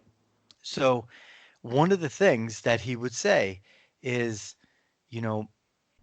before you, like, that you're going on the air, and you could slip out a little bit of a nugget, kind of under your breath. And if somebody's listening, they might get a little bit excited. And the example he used was he was doing New York Jets football, and they were coming up on a big game, and he knew that the mic was about to go on, and he made it sound like he was talking in the background, saying, "You know what? I think the Jets are going to win today," and then it's like, "And welcome to New York Jets football." Blah blah blah. Like, so exactly what you were just saying. Like you were saying it under your breath. It's almost like a nugget. Like that's actually like a technique that Marty Glickman was talking about. Now the way he was saying it was at the beginning of like literally a radio broadcast, but within a podcast or something like that, it's almost like, oh, you're giving people want to hear like something that slipped out, right? Like they want to see like they want something behind the curtain, right? Yep. So if you were doing that, that's one thing that's so great about podcasting that you couldn't do as much in radio. We can hang. We can use 4-letter words. We can really let down the guard sometimes and be ourselves. Like we could talk about emotional things. We're not tied to a time slot. We're not tied to, 20 after we got to do a sports update or a commercial, right? Like we could just go. When you were doing covering the NBA, Was there directions from the top, and like you only spend this much time, ask these questions, or was it on you? Because obviously, you interviewed, you weren't interviewing the fucking guy in the fucking NBA DL, right? Like you've mentioned a laundry list of fucking names. I'm not going to, go over them all right So now. I could you don't even have to ask it more. I could talk about what you're So asking. Was it on you? So from the standpoint of what I was doing, right? I was asking questions to get quotes that I was going to use in a written story. Now, were those questions predetermined for you? No. They were Never. on, so it was on you. So if you asked fucked up questions that didn't give answers that you needed for quotes for your story, canned?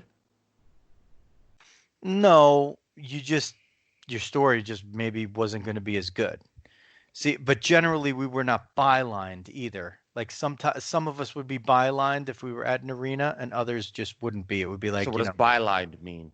Meaning your name is on the story, as opposed to like that. Okay, writer. Yeah. It was a wire service. It was sports ticker. Yeah, ESPN sports ticker is a wire service. So only like certain people that were at the games, if you were covering games, then you would maybe get a byline if you had a certain level of seniority or trust or whatever. So when you're in and you're asking these questions, sometimes you get the quote from somebody else asking the question, and you don't even need to ask it unless you want something different, and you wait and you can get that person like privately, meaning one-on-one, and they tell it to you and nobody else is around recording it. Right? So sometimes you try to go for that, but most of the time with what I was doing, we were pressed for time in a way. Like you just needed to, you wrote your first run of the story before you went down to get the quotes, and then you'd get your quotes and, you transcribe them and then put them back into the story and, file that story from there. So it was really up to you, if you could get it from, somebody being at a dais and giving the answer that fit your story, then you did that. If you could talk to them one-on-one and get the quote, you did that. And sometimes, you'd be the one that if you asked good questions, people wanted you to ask the questions because they knew that you were going to be able to get, or lead them to give good answers. So how do you... Sorry, go ahead. No, well, so really the way that if you were there, you understood kind of that there was an etiquette. And the etiquette was if a beat writer from one of the local papers, which now, papers, what's papers? Newspapers. Yeah. Right? Like, and there used to be, there would be 3 or 4 outlets, like people who would follow the team every single day. And there, even or for the Knicks, it would be probably 5 or 6 even. For the Nets, it was, a few less, but still a bunch. And, they're at like every practice, they're at every game, whatever. They're on print deadlines. So generally the etiquette would be if I was in a scrum with the beat writers for the Nets, for the Bergen Record and Newsday and the New York Times and the Daily News and the New York Post, and I was in a scrum with one or more of those talking to Jason Kidd, right? Mm-hmm. I'm letting those guys go first. I'm letting them go first out of seniority, whatever, mostly out of respect for their deadline, because they have a finite deadline that if they don't get their story sent in complete by 10:30, their story is not going to be in the newspaper. Jump in with a real quick question here. Now, is that because of respect you had, or is that proper etiquette for the industry? Well, it's industry respect. But does everyone do it? Well, I mean, sometimes there would be people that wouldn't. And, So it's not just meant that they it's weren't not around. protocol or anything. It's up to you. You should do it because it's proper etiquette, and you chose It's to do it. courtesy. But there are It's some assholes that would jump in. It's courtesy and it's smart. And sometimes you would Okay. have people that just weren't experienced and they didn't know. They just didn't Okay. understand. Okay. And usually, like, what you would hope would happen is at an off time, you know, somebody that probably was not one of those beat reporters, like, would say, "Hey, listen, let the beat guys and women ask their questions first because they're on a print deadline and they're looking maybe for specific answers to specific things for their story. You're Okay. not on as much of a deadline. Your deadline is a little bit more flexible. They can't miss by a minute. You can, right? Yeah. So generally speaking, the wire service people would go after those. And you also had like the radio people who were recording for sound, and they're taking the sound bites and they're tagging them and they're uploading them for distribution on all the different sports bites that you would still hear, right? Like you still hear it today. You're listening to Sirius XM Sports Bite, and then blah blah blah said blah, and then you hear their voice. Well, back then it was literally somebody had a mic in somebody's face, and they re-recorded it, and they took an analog phone and they took alligator clips to the phone, and they uploaded it, and somebody was on the other end recording it, like recording their recording. And that that's just the way it was. Now it's you record it on your iPhone and then you just send the file and they have it. So generally speaking, I would usually be going by the time the radio guys went, or if it was just me, then I would ask whatever to whomever. But a lot of times, like I covered a lot of Nets games. I covered a lot of New Jersey Devils games, New York Jets, New York Giants, but especially for the basketball and the hockey, a lot of times the radio guys would look at me because I could get them. They knew that I could get them their quote because of the way that I was going to set up the question that I was asking. And usually what the radio guys would do is the stuff that people get criticized for now in a media scrum. Like, dude, you're not even asking an actual question. You're such a dumbass. You can't even form a question. What they say is like, like in hockey, you took a bunch of penalties in the third period. Can you talk about that a little bit? And the reason why they're asking that is because they're radio guys, and that's the quote that I hate that they shit. want. But you know what? I hate talking about this a little bit. I hate tell us about that a bit. I hate that shit. But you know what? In a conversation like we're having now, like on a show like this, there's nothing wrong with that. Yeah, that's what I'm saying. I'm not like fucking here to correct people that do that or anything like that, but I've always hated that shit. And it's not like form a question and this and that. And like another thing too, when I first started doing interviews in MMA, I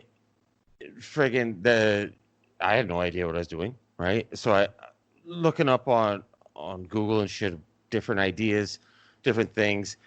And the one thing I kept coming across is don't ask a question that can be answered with a yes or no answer.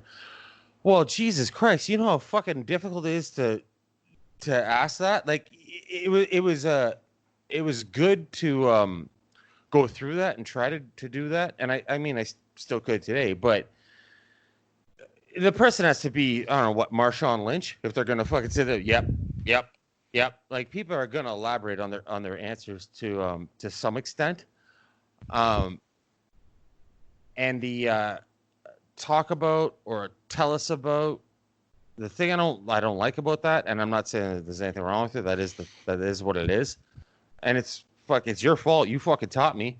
Just have a conversation with the person. Who sits down and has a fucking lunch with a person and says, talk to me a little bit about your day. Talk to me a little bit about your weekend. They don't. That's not how a conversation happens. So yeah, I don't know, I'm against it, but it's always fucking irked me. Well, I don't know if I agree completely because there's other ways to do it too. Like, hey, I'd like to know more about this. And then what you want to do is when you say that, you give a specific example of what you want to know more about. I want to know more about how you go back and talk to your teammate after they just took a stupid penalty that everybody in the arena knows that you don't hook somebody when you're in the offensive zone. Like it's just a dumb penalty. And like what do you talk about how you react to your See, now teammate. you said a whole bunch of stuff leading up to that. John Morgan, who's obviously very solidified, and I'm not fucking trying to dump on him by any means. I got no problem with John Morgan, MMA junkie, but he is the fucking king of that shit, and he doesn't set it up with anything. Third round, pretty close. Talk to us about it. You won the title tonight. Tell us about it.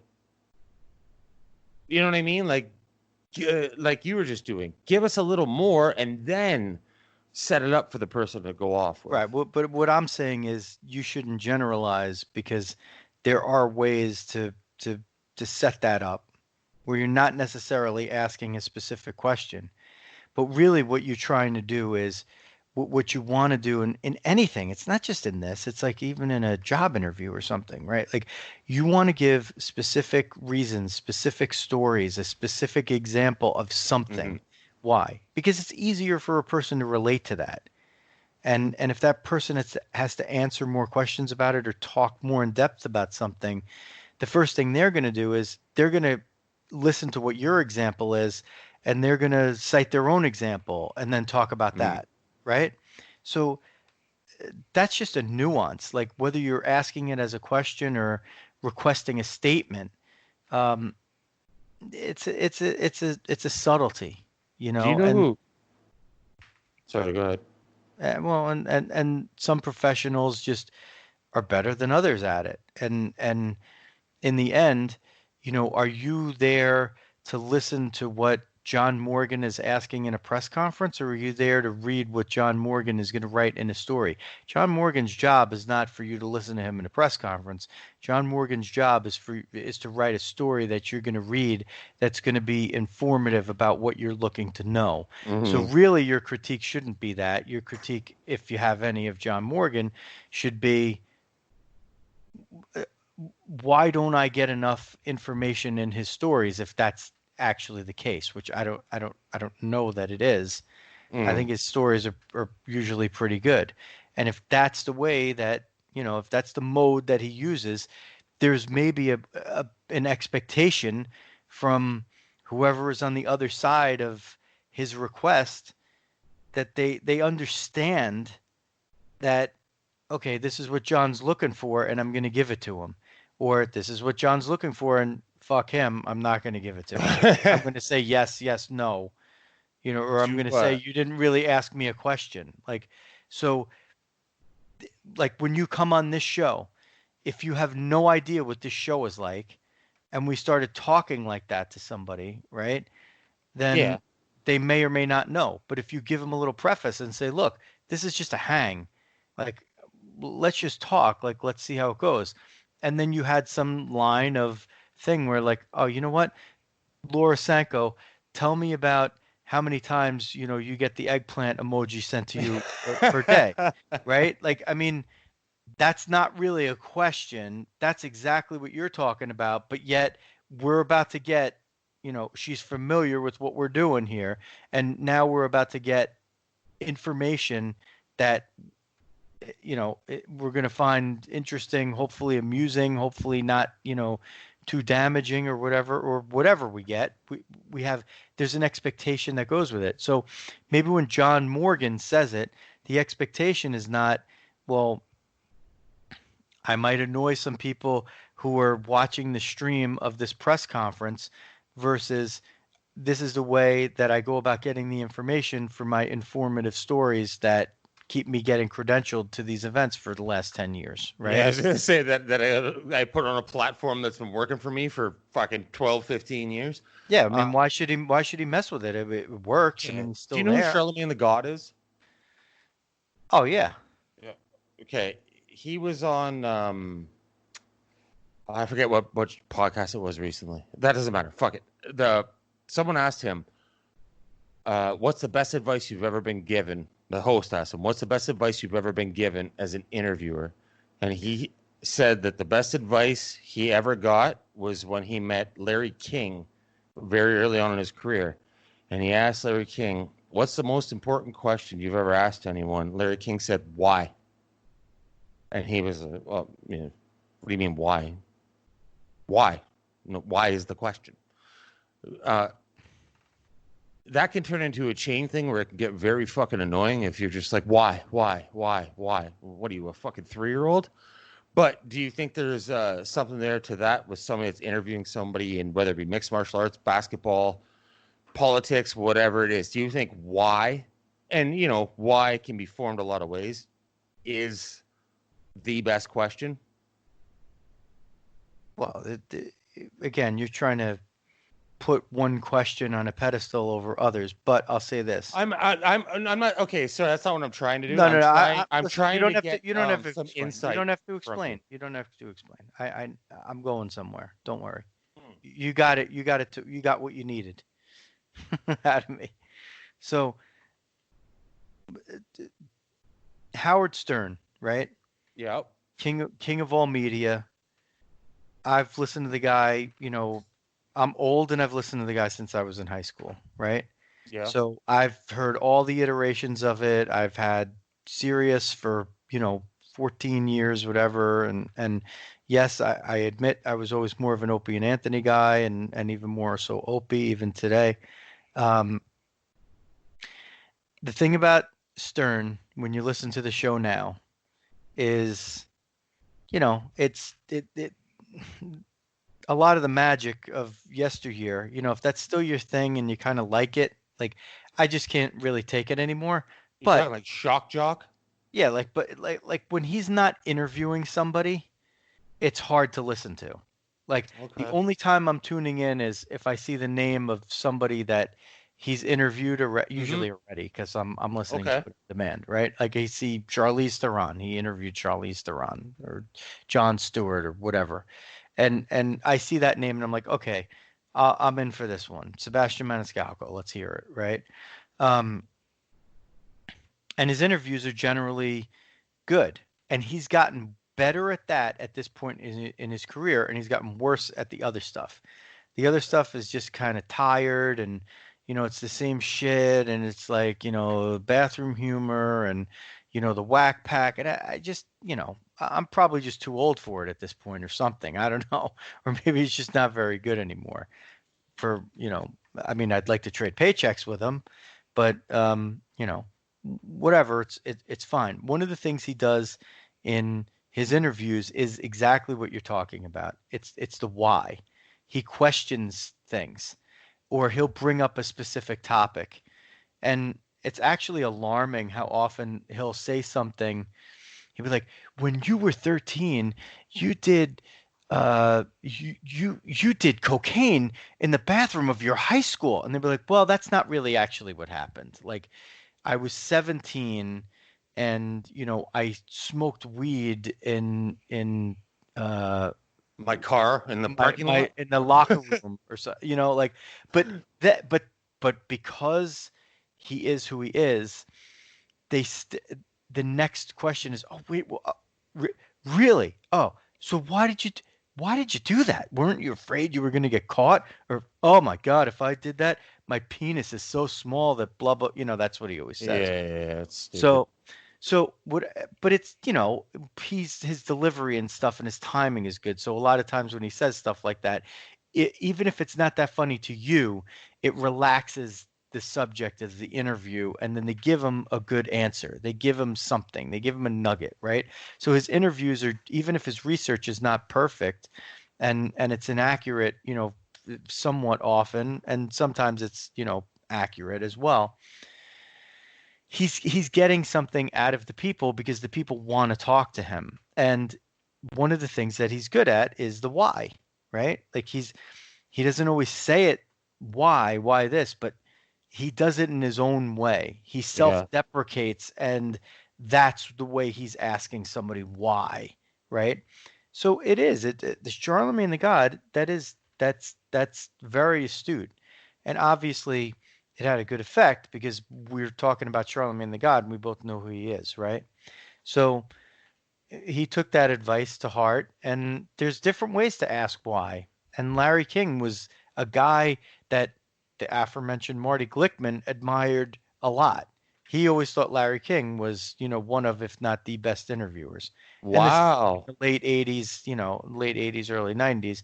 Larry King really was like, that was the show. I mean, it was really emerging. It was cable was still pretty much like a new media, and Larry King would get, A-list level guests on Yeah.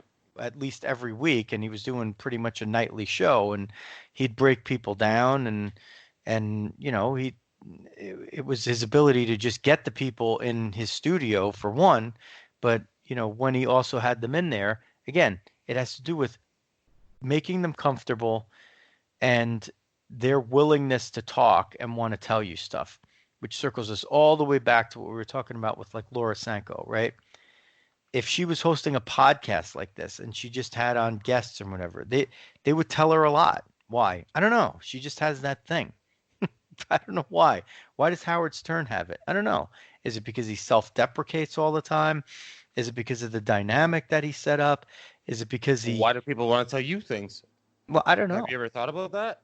I, maybe I try to relax them or something, or I maybe it's because I'm generally interested in people. I could find an interest in, anybody walking Anybody. down my street. I'm like, what's your story? Anybody. What's your story? You You got can to tell find me like interest in some fucking anyone and yeah. find a way to learn from them and find a way to help them. That's like one of the very incredible things about you. Like it could be a fucking street kid walking down the street. You'd be, hey, what's up, man? What's going on? You'd have a conversation with them like you've known them your entire fucking life, and like you would want nothing from them, and like you don't have any fucking angle going in, but you would find something interesting about them. You would find something to learn, and you would find a way to help them. That's fucking. I think that's why one of the reasons why people like to tell you shit, as I used to always say on the shows, because I don't know, fuck, even name names. When you would do that shit, there was a few times people would start naming fucking names, like you, and that's all you say: name names, name names. Come on, name names. People start naming the names. People love to tell you shit, and that's exactly what it is. There's a connection there on a human level. I think that is has to do with that. You find them fascinating. You go in without any judgment, and you're going in to learn and help. You're going in Well, to give and take. you have to be genuine, and at some level, it just gets really hard to do. Maybe after you've done so many, or you have the pressure of, wow, I just landed this like A-list guest who's like way above my head, and now I have to perform. And it gets different. I mean, I'm not doing this like to make $500 million like Howard Stern. He's got a Yeah. shitload of pressure, when he finally lands Paul McCartney for the first time, like there's a lot of pressure. Like you can't compare that to like what I'm doing. I mean, I don't know if I could pull that off. Like I'd like to think that I probably could, because I'm usually not awed too much by people and their stature and whatever. I Right. I could be equally awed by the janitor who's working three jobs as I could by Obama. So Mm, you know, I mean, it's all what you're digging in the story, right? It's all what resonates with you, what what part of the why is it that resonates with you? And in a good interview, you'll find that for a lot of people. Like what part of the why in this Howard Stern interview resonated with me? Like when somebody else interviews somebody, how come I never feel like I get that from them? Maybe, like that's Hmm. that's maybe what makes the difference. I don't know. When I was first starting out at Diehards interviewing people, the advice you gave me is the same advice Sean Tompkins gave me, which I've always found eerie. Obviously, you know this, but some of the listeners might not. That they're just people. They're just people like me, you and me. Like, don't. And you hear that over time. Oh, Michael Jackson, fucking whoever is they're just people like you and me. Don't treat them any different. Don't look at them any different. Don't put them on any sort of pedestal as you go in for that interview. They're no better than you and no less than you. So treat them with the same respect, type thing, right? Now, I've carried that with me, and that kind of has allowed me to get over fears going into interviews. But like NBA days, MMA days, you as a teacher, and that's your philosophy, has there been anyone, whether it be fighter, athlete from another sport, whatever it is, where you're like, yo, I say this shit, but I'm getting kind of fucking nervous right now? Like, has there been anyone where you're just like, he's not the same as me, he's a better human being than me? That's a tough call. I mean, I think it would have been more likely to happen if I had somebody like on a show like this, as opposed to being Really, in as a opposed to locker face room. to face? No, as opposed to being in a locker room atmosphere type of thing, like where you have somebody there that, you and other people are asking questions to. That Like makes me even more nervous. in a way, it's if you have them one on one, right?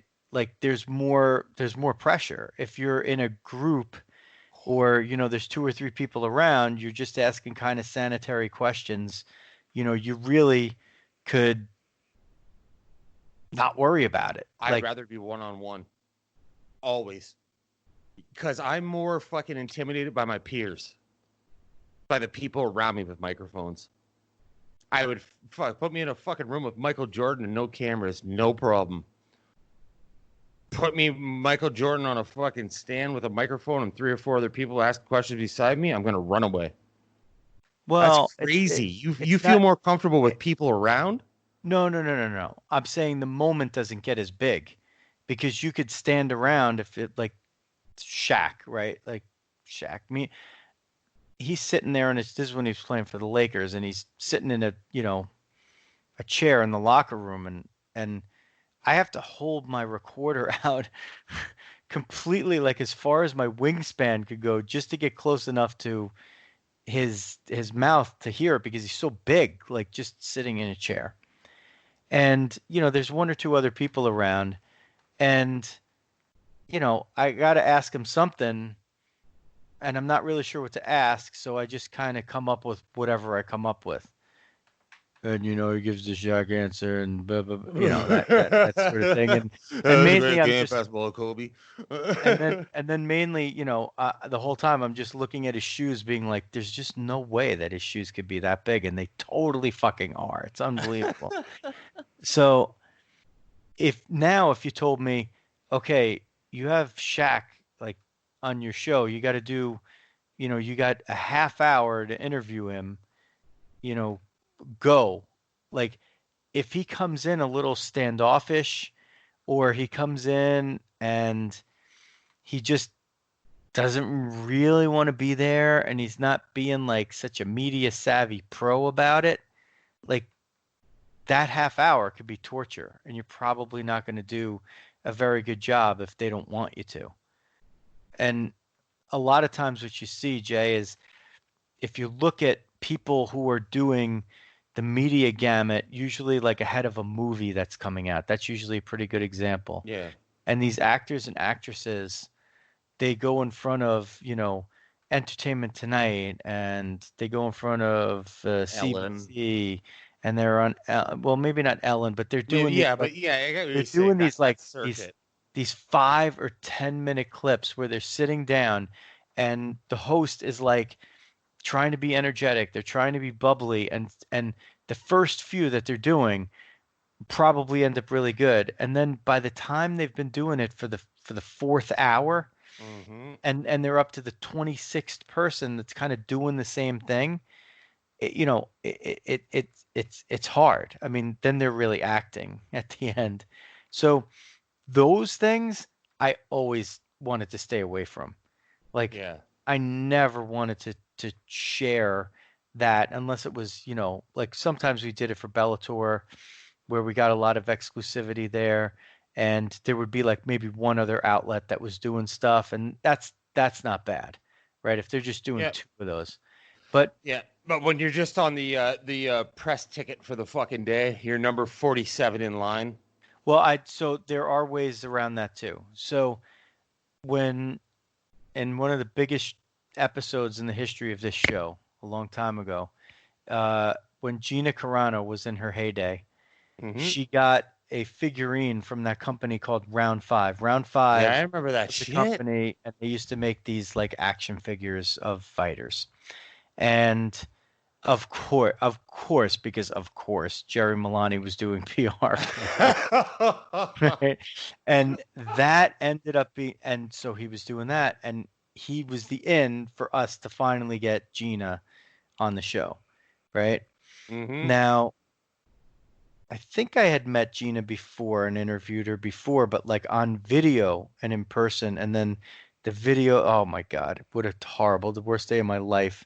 She was at the garden, and it was her and Cyborg, and I took these video interviews, and they were really good, and I couldn't get them off of like the digital videotape in the right codec, like, and I couldn't use them. Like it was heartbreaking. It was terrible because she was giving me better stuff than she was giving anybody else, and she was being smiley, bubbly, like beautiful. I love you, Gina, right? Yeah. And like even Cyborg gave me stuff. Like, I mean, it was incredible, and that was so frustrating that I never got that like converted the right way. But so on this particular time, she was doing, I think she was in Toronto actually, and she was doing the rounds for the Round 5 PR stuff. And, she agrees to come on. We're the last one. Well, fortunately for us, this was when Ted Takvorian was still the co-host with me, Joe and Ted, and we were on JoeTed.com. Damn, we're going back. And Tara LaRosa, who was still fighting, she was our first like third co-host. Like she used to be in all the time. Like the three of us would get together. Like we'd be in the same room, and thank God we had Tara there, because basically Ted and I just shut up and we let Tara talk to Gina.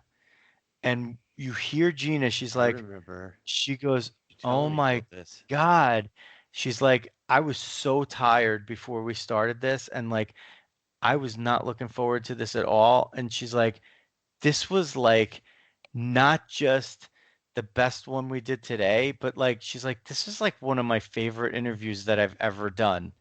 And it was like you barely hear me and Ted saying anything the whole time. And it was just, we just stepped aside and we let Tara talk to Gina, and it degenerated. And like, it was just great. Like, it was great. That's the thing we were talking about before about Anik, right? Sometimes you pass the ball and you don't even need it back. And that was one of those days. Every now and then, there, we had to reel it in maybe a little bit, but sometimes you just have to read what you got. And even though, like, okay, we wanted to have Gina on, a perfect day or whatever, but you know what? This was going to be the way that we got her. And when we did, we didn't screw it up, and we were lucky enough that we had Tara there, but it would have been great. Like, I'm sure I could have done a good spot with her, but Tara was doing it way better. It was much, much more entertaining to hear those two have a conversation. Yeah. It was much more. I just Googled Gina Carano Round 5 Toronto, because you were saying like she just got back from Toronto or something. May 25th, 2009, she got on MMA Junkie. She got back from promoting Round 5 figurine in Canada. So does that sound around the right timeline? Yep. Yeah. And that's around the timeline. Yeah. So those when TalkShoe, which is where we house these the archive here, they had a blip a few years back. Mhm. So like the shows before, I think the first show in the archives like 2014 maybe. Actually, I could look at it right now because I have it here. Um, it is January 5th, 2015. So anything before 2015 is actually not out there in the archives. But I have those shows somewhere. I could always like dig them up. Not out there anywhere. Not even TalkShoe. No, because it was Yeah, TalkShoe. TalkShoe that fucked up, but I thought they fixed it. No. That's No. Oh no. if you go back in the archive through Come on, TalkShoe, it was TalkShoe. probably also on, you know, any of the other outlets. Like There's those a shows are just not there, the other ones. But I'll talk to you about it later off air. Something else with TalkShoe that you need to pay attention to for your other shows. woohoo. Yeah, let's see. I could find the last time Laura Sanko was on. Or the first. Laura, I think last time she was on RNC was when she announced that Fox hired her. Oh wow. Biggest show of all time.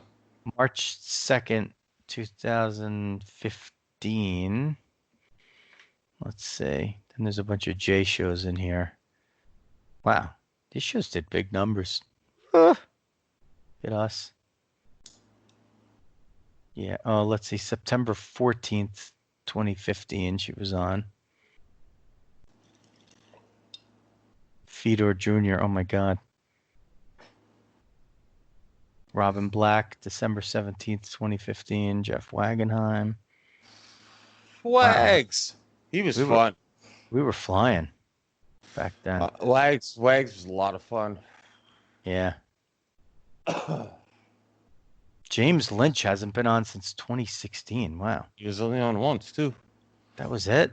That's when he tweeted out, the show feels very like #JRE experience. Something like that. I was like, oh shit, I'm getting compared to Rogan. I'll take it, but it's incorrect. Let's see. Kenda Perez always did big numbers. Jeez.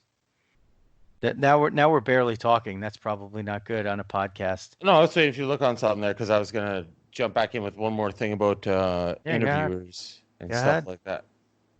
Go ahead. Yeah, like what I asked you there before you went into a tangent, we'll call it, about, he's just a person, right? Like he's no different, no better or less than me and you. You didn't give an answer there. You gave the best fucking political answer ever. So Rear Naked Truck Radio, Diamond Diehards, if you had a fucking show called the Joe Rizzo Experience, who's the one person, and I mean, I'm not going to keep it that broad where it's anyone of all time. You worked, from what I know, a lot in basketball, obviously other sports, but fuck other sports, and combat sports. To sit down and do a show with someone from either one of those sports, who's someone that you never got to talk to or really would like to did talk to but like to get into like an elaborate conversation with?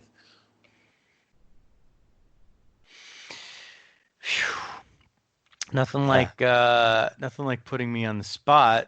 And especially with the history you have in this shit, because you go back to IFL days, the fucking New Jersey Nets are not even a team anymore. Well, they're still you get what I'm saying. Nets, they just moved a couple. You of get what miles I'm away. fucking saying.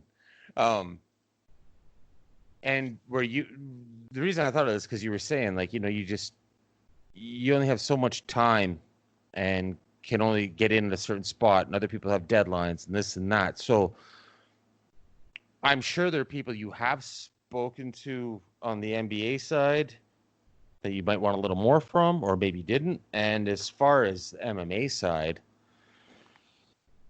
fuck, I don't even know where the guest would begin. Well, Don't say something dumb like me. look, Like it's a say like, little, oh, I would like to talk to you about MMA. Like it's a little bit of a loaded question it's because it's if you're talking about the NBA, right? It those interviews have really been done, right? Like they're sort of happening kind of anyway, right? Like these guys, a lot of these guys are now just even doing their own podcasts.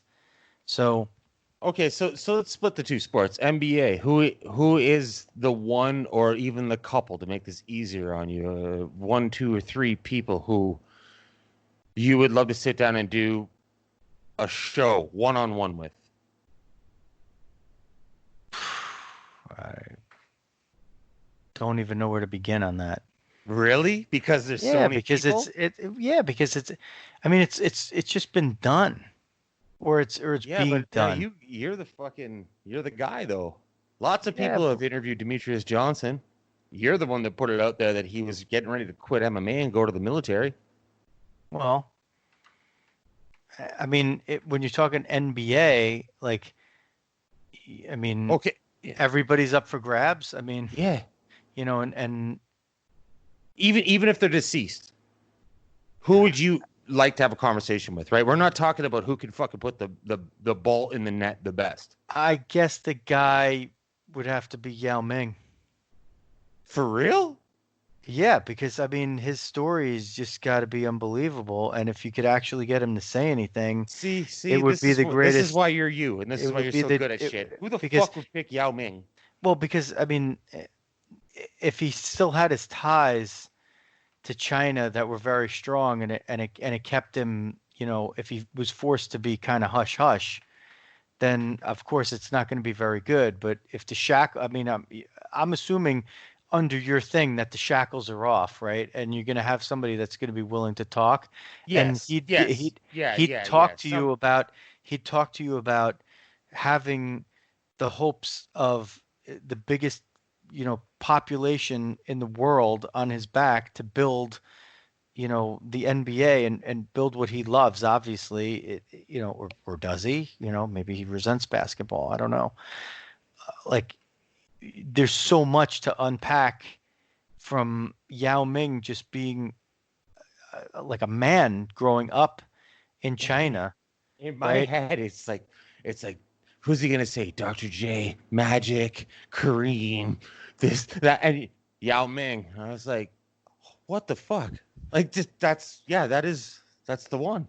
Yes, Yao Ming. I mean, in MMA, it's Like I said, there's a few like it's one of those things like name your favorite fucking whatever of all time. Well, that's or who you think is the best. It's kind of hard to narrow things down to any sport, music, whatever, right? But yeah. I like mean, people you think a good conversation would come out of that you would be interested in that you haven't got you already interviewed them and haven't got, or you've never spoke to them and you think that there's something there that hasn't been told. in MMA, boy, that's a We can go combat sports if you want and include boxing. yeah, it's a little. I mean, no, I mean we could stick to MMA, I guess, but You know what makes it more difficult? You've fucking interviewed just like me and not like trying to like brag. We're not Ariel or anything, but for the most part, we've, talked to these people or interviewed these people. So I think that's makes it a little trickier. well, and Joe Rogan has done a lot of these, and that's really the format that you'd like, you know, Yeah, but fuck where him. That's what you like. no, but I mean, I love his style. We have a similar type style. It's not exactly the same. It's a little bit different, but the concept is, was born of the same influences, really. Like he always said Opie and Anthony were the ones who kind of just gave him the idea to do the podcast, and he just started doing it and didn't really expect it to be what it's become. Yeah. And, I mean, now he just one in every four guests maybe has something to do with MMA, maybe not, right? I mean, Yep. and he made those separate MMA shows kind of like, but within the same rotation. So he's gotten a lot of these people. Mm-hmm. I mean, like Bas Rutten always fascinated me, and we had him on a bunch of times, and he did give us like some really great stuff, like about being a kid and like you'd never expect that he was like a weakling kid, Yeah, he was as like a bullied sick and like a picked sick kid on, who and just yeah. and the way he did it and overcame it, and like I mean, like Henzo Gracie again, like I've been lucky enough to like have these guys on, Yeah.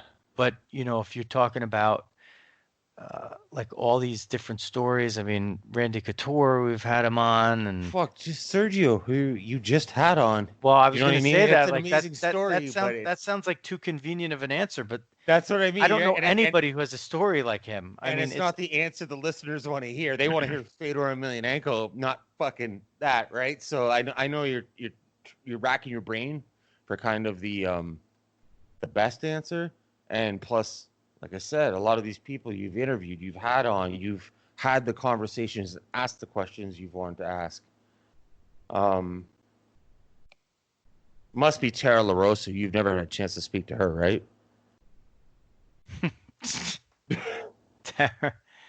I mean, maybe I don't know, maybe Lee Murray Yo, because you are so good at this shit. Yao Ming and Lee Murray. I want both those episodes now. Yeah, Lee Murray would be super exciting. But again, like what can he say? Like, has anybody ever gotten to him really? Like, and if they do, what can he say? Like I mean, it sounds good to think it, right? But what are you actually going to get when you're talking to him? Well, like you said, this is like, fucking like all out. They'll answer any question. They're into it, right? We're gonna pretend it's fantasy world where people just answer your questions. Yeah, no, Lee Murray, that's an awesome one. I don't even know who would be from MMA for me. From basketball, fuck. Allen Iverson, probably. Well, again, the thing about Iverson, right, is which Iverson are you going to get? But How much like are you you going said, to right? get? Like, how much are you going to get that hasn't been out there already? Yeah, it's just he, he whoever this subject is for the interview, whether it be Iverson, Yao Ming, whoever the fuck it is, they're willing to give everything. I'm giving you 30 minutes. I'll answer every fucking question and go in depth. Right? Or however many minutes. I don't know. I hate putting a cap on shit too, by the way. That's not a good way to do shows. Iverson probably for me. But as far as MMA, I don't know. I really don't fucking know. It would probably actually be like I said, even if they're deceased, something like Bruce Lee or some shit. Because I really don't care to talk to that many mixed martial artists that I haven't already talked to. Well, again, I mean, it could even be like I thought of like even Lorenzo Fertitta. Like I I was thought thinking about about that. the Fertittas, but I think that'd be very financial driven and boring to me. Yeah, but the point is that you have a chance to talk about all these other things, right? Like and that you don't go about it and you let them understand that the expectation is, we're going to talk about uh, your son's football career and like how he gets into all that, or we're going to talk about like money and casinos and whatever, sure, but like how does that affect you as a daily person? Like does it are you different than what you imagined yourself to be? Are Uh, you rich beyond your wildest dreams or you're not? Like what can't you buy that would make you happy? uh, Like stuff that like that, that you Dana know? White looking for a fight show. They released a new episode over in Abu Dhabi, and it's called "Looking Forward to a Fight." That's what they called this episode, and it's Dana, your old pal Matt Serra, and Michael Bisping, and they go fucking diving in these suits for these pearls. Check it out. That's some good Matt Serra.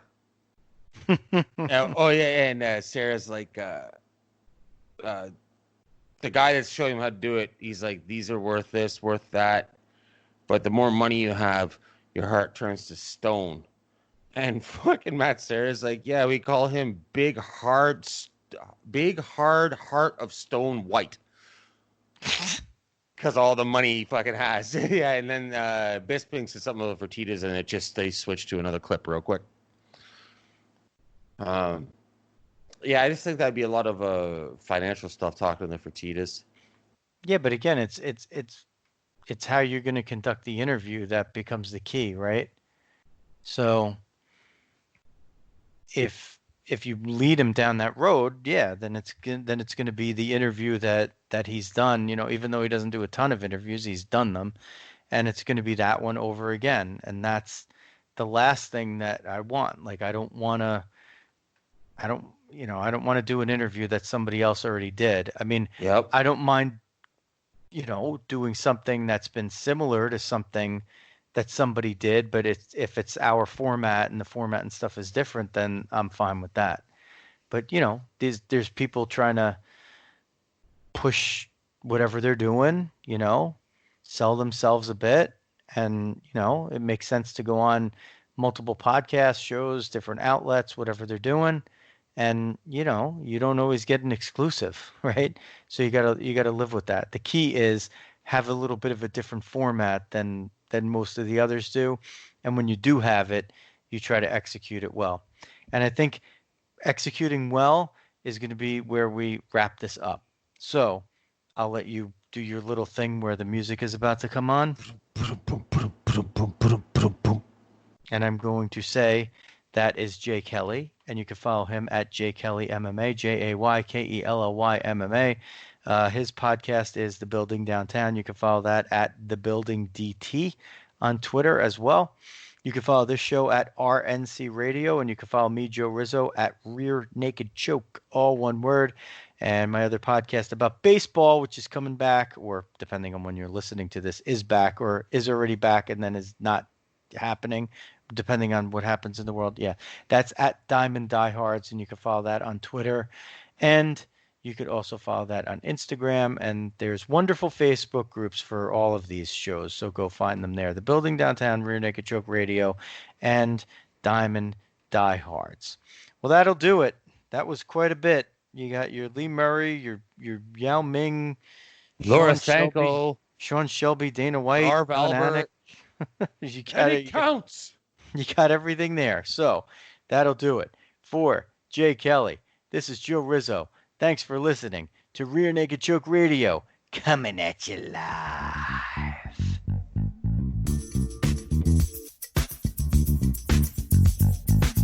Building downtown.